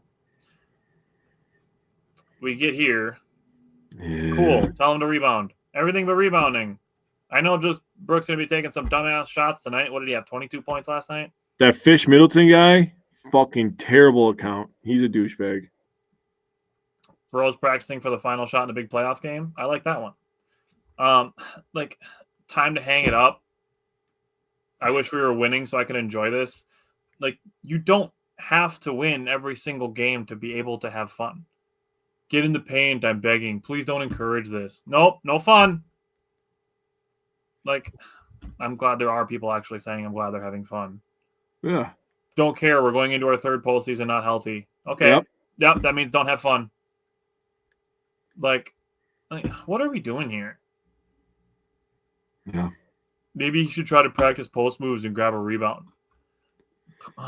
Please tell me you're 15 without telling me you're 15. They don't know about Brooklyn Brook, bro. And again, just the box score, then try to grab a rebound. Please, please, please, please just learn ball. And the last thing that we're going to have a conversation on, because this is serious. We're calling somebody out right now. Yeah. And I don't know if this person is ever going to see it. I probably doubt it. But there is a very, very serious conversation that we need to have here. And I know Jake has been on this train for a very long time with this specific person. And this would have been last week that this person again, this is Nathan Marzon. And I don't necessarily like that we're doing this, but again, this is a very serious thing. So we are calling this person out for this, to tweet that I just can't believe how depressed I am watching the Bucks. Like, I almost just want the season to end. I know when the playoffs start, I'll get hyped and just convince myself they can make a run, but the vibe around this team just sucks. So there's several things going on here. First of all, being depressed when watching the Bucks, really, it's basketball. It's a game. That's crazy, bro. That's fucking the crazy part to me is saying, like, I almost just want the season to end. That's crazy. I want to watch as many games as possible. Obviously, when we get to the playoffs, I'd rather have them win in 4 than win in 7. But you know what I mean. Like, I want to watch as much as possible. I only get sad when the season ends because it means we don't have more. Yeah, I don't get to watch Giannis anymore, or Brooke, or James. And obviously, you'd be the happiest if the season ended in a championship, but we've had this conversation. 31 out of 32 teams in the NFL don't win at all. 29 out of 30 teams in Major League Baseball don't win at all. 29 out of 30 teams in the NBA don't win at all. So you're talking about 3 out of 92 teams win the championship in the major 3 sports. Why are you wanting to cut it short just because you aren't enjoying it? Yeah. And Jake, give your thoughts on this, because the last sentence is the one that I am the most passionate about. Oh, me too. I'm going to start with the beginning. I just can't believe how depressed I am watching the Bucks. Buddy, I got to tell you, I take that D word very serious. I know people that live with depression and they're not alive. I'm literally not fucking around right now. I've been depressed in my life. Like, real life, down in the dumps, depressed. You want to know, the only thing that I got to look forward to on those days was watching my favorite sports teams. That's what kept me going every day. Win or lose, I was like, for the next 3 hours, I am happy because I get to watch something that I love. I literally texted my buddy one day and was like, let's start a podcast talking about sports because I love sports that much. Seriously, like, I love doing this. I wish I could do this for 15 hours a day. Every fucking day. I can go live. I'm the buddy. Hi. Morning, night, middle of the day, doesn't matter. I wish I could do this all fucking day. Yeah. And then he says, like, I almost just want the season to end. That is along the same lines of people that are like, let's trade Giannis and start over. It's the only way to save this franchise. I'm going to tell you something. You were not around before Giannis. I could tell you that right fucking now. You were not around before Giannis. And you were definitely not as big of a fan before 2017. Yeah. You didn't live through the days of Charlie Villanueva, Charlie Bell, John Salmons, freaking Carlos Delfrino. You didn't live through those. I did. I still had a great time watching the Bucks because they're my favorite team. And the only thing I get to do is when they're on the schedule and they're on television, I get to sit down and I get to cheer for them. Do they make me mad sometimes? Yeah. That doesn't mean I want the season to end or I'm depressed. Right here, I have a 2006-2007 Milwaukee Bucks schedule. Dude, I have a fucking team photo from that year, bro. Dude, the 5 players on the cover of this fucker are Mo Williams, Michael Redd, Andrew Bogut, Charlie Villanueva, and Bobby Simmons. Oh, man. Bobby Simmons was supposed to be a big-time trade for the Bucks back in the day. Came over from the Clippers. He was supposed to be a big-time trade for us. I bet Nathan doesn't know that, though. Okay. Nathan don't know nothing about Bobby Simmons. The last part of this is seriously the part that I have the biggest problem with. Yeah, go for it, man. The vibe around this team just sucks. That is your perception. Yeah. Now, the thing that really, really, really bothers me about this is Nathan, you have 61, almost 62,000 followers on Twitter. You are part of the problem if you think the vibe sucks. You have 62,000 people that follow you and see your opinion. You have a responsibility to those people to not be a piece of shit. You have a responsibility to those people who choose to hit the follow button and take your opinion into their lives. The amount of bullshit that you will see, just that we've shown you today from the last 2 days of Twitter, of seeing people whining, complaining constantly, and you can reach 62,000 of them, and you are choosing to tweet shit like this. You have an opportunity to positively affect change, and you are choosing to do shit like this. You have a responsibility to those people. And I hate to say this because it's rude, but you do not deserve those people following you and appreciating what you do when your attitude is shitty like this. I cannot impress upon you, with as loud as I'm being, how seriously we take the fact that people will follow us, give us their time, take in our opinions, to fill their brains with shit like the vibe around this team sucks. Yeah. No, your perception of the vibe around this team sucks. The team themselves look like they're having fun, celebrating people's birthdays, shooting half-court shots because they're playing a game and having fun. It's your perception of the team that sucks, not the team itself. Yep. You have a responsibility to the people who follow you to not fill their feeds of their social media with more bullshit that they will see everywhere else. And you have an opportunity to reach 62,000 people. Give me your 62,000 followers. I will make a more positive difference than you. I will say this. We're not sitting here saying that Nathan doesn't know ball, because I respect his ball knowledge. From strictly just knowing basketball, Nathan knows what the hell he's talking about. But it's bullshit like this that really fucking pisses me off, dude. Maybe your vibe sucks, Nathan. And that's the only thing I ever see from you is you crying like a bitch. Dude, Tyler, I'm sorry. You said I've been on this for years, dude. This just been bothering me for like 2 years, dude. Just crying for 2 years. Imagine waking up in the morning. You have all these followers. You're going to talk about basketball. And instead of just being happy and appreciate what you have, you decide to say the vibes around the team sucks. I could never. If I ever have that opportunity, I will have that opportunity. We will have that opportunity. Yeah. When we get this opportunity, we're not going to let it slip. And we sure ain't going to say some bullshit like this. Yeah. That's all I'm going to say before I get real pissed off, bro.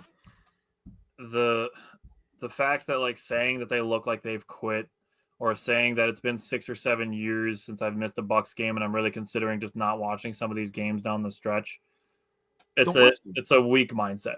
Don't watch them. And honestly, we'd be better for it, because then we don't have to see your shitty opinions like this. Yeah. And again, I'm sorry to be like going at this so personally, but like I said, I feel very, very strongly that when you have a large following, that you have a responsibility to those people. We've had the conversations that the average person sees 8 to 9 negative posts on social media per one positive one. That's fucking crazy. And you have the opportunity. 62,000. We are just over 8. Yeah. And again, we are not stopping anytime soon. No. And we're not gonna like flip on the optimistic and realistic thing and quit doing that. That's not stopping either, because now that we've been doing this for about 3 years, we've seen it like make positive, strides in our daily lives, not just the way that we watch sports. Yep. Like, losing doesn't affect us. It really doesn't. Like, we don't want it to happen, but when it does, like, we're cool. And it doesn't make us less of fans. It honestly, it makes it easier to be able to handle losing in a constructive way, not a destructive way. because it's like I've said, it's made a difference in everyday life, not just as far as watching sports. 1,000%, dude. And I hope that someday we will have that type of influence, but you have it now, Nathan. You have that type of influence now. Use it for good. Great. All right. We will be back Tuesday. We have the next part of our draft series. So that is coming up Tuesday. We are doing defensive line and edge. We will be back again next Wednesday to talk more Brewers and more Bucks. And until then, go Bucks, go Brewers, and join us again for our draft stuff next Tuesday. Connor said I've tried ignoring and not following fans with these type of outlooks at my teams. Connor, I'm glad you found us and you've stuck with us. We appreciate it, and we're glad to see you back and commenting. Steve, you as well. James, good to see you back. Eric, good to see you. James, good to see you back as well. Taylor, always good to see you as well. Again, tell more people about us because this is the type of approach we're going to keep taking. And now, as the Bucks are going into the playoffs and their season, whether they win the championship or eliminated in the first round, their season is 2 months away from being done. And then we're going to be focused more Brewers Central, and then the Packers are going to be coming close to starting, as well as the Badgers football team. So we are always going to have something going on. We cover the 3 pro sports teams in Wisconsin and the 2 major college ones. And if we can get more time, we will do more. Mm-hmm. But that's where we're at right now. And you can get the same type of analysis you will get from us on the Bucks and the Brewers, on the Badgers basketball and football, and on the Packers from the same source, because we do talk about all of them. We are not just a Bucks, we're not just a Brewers, we're not just a Badgers, we're not just a Packers show. We do all of them because we are fans of all of them. So you will get this same consistent mindset, approach, and perspective from us on all of these teams. So stick around with us. We're going to do everything we can to keep growing and keep growing ourselves as people on top of it, and our knowledge of the games, and hopefully can put out more content to help increase our influence that we have. So we'll see you guys next week. Go Bucks, go Brewers, and we'll see you next week.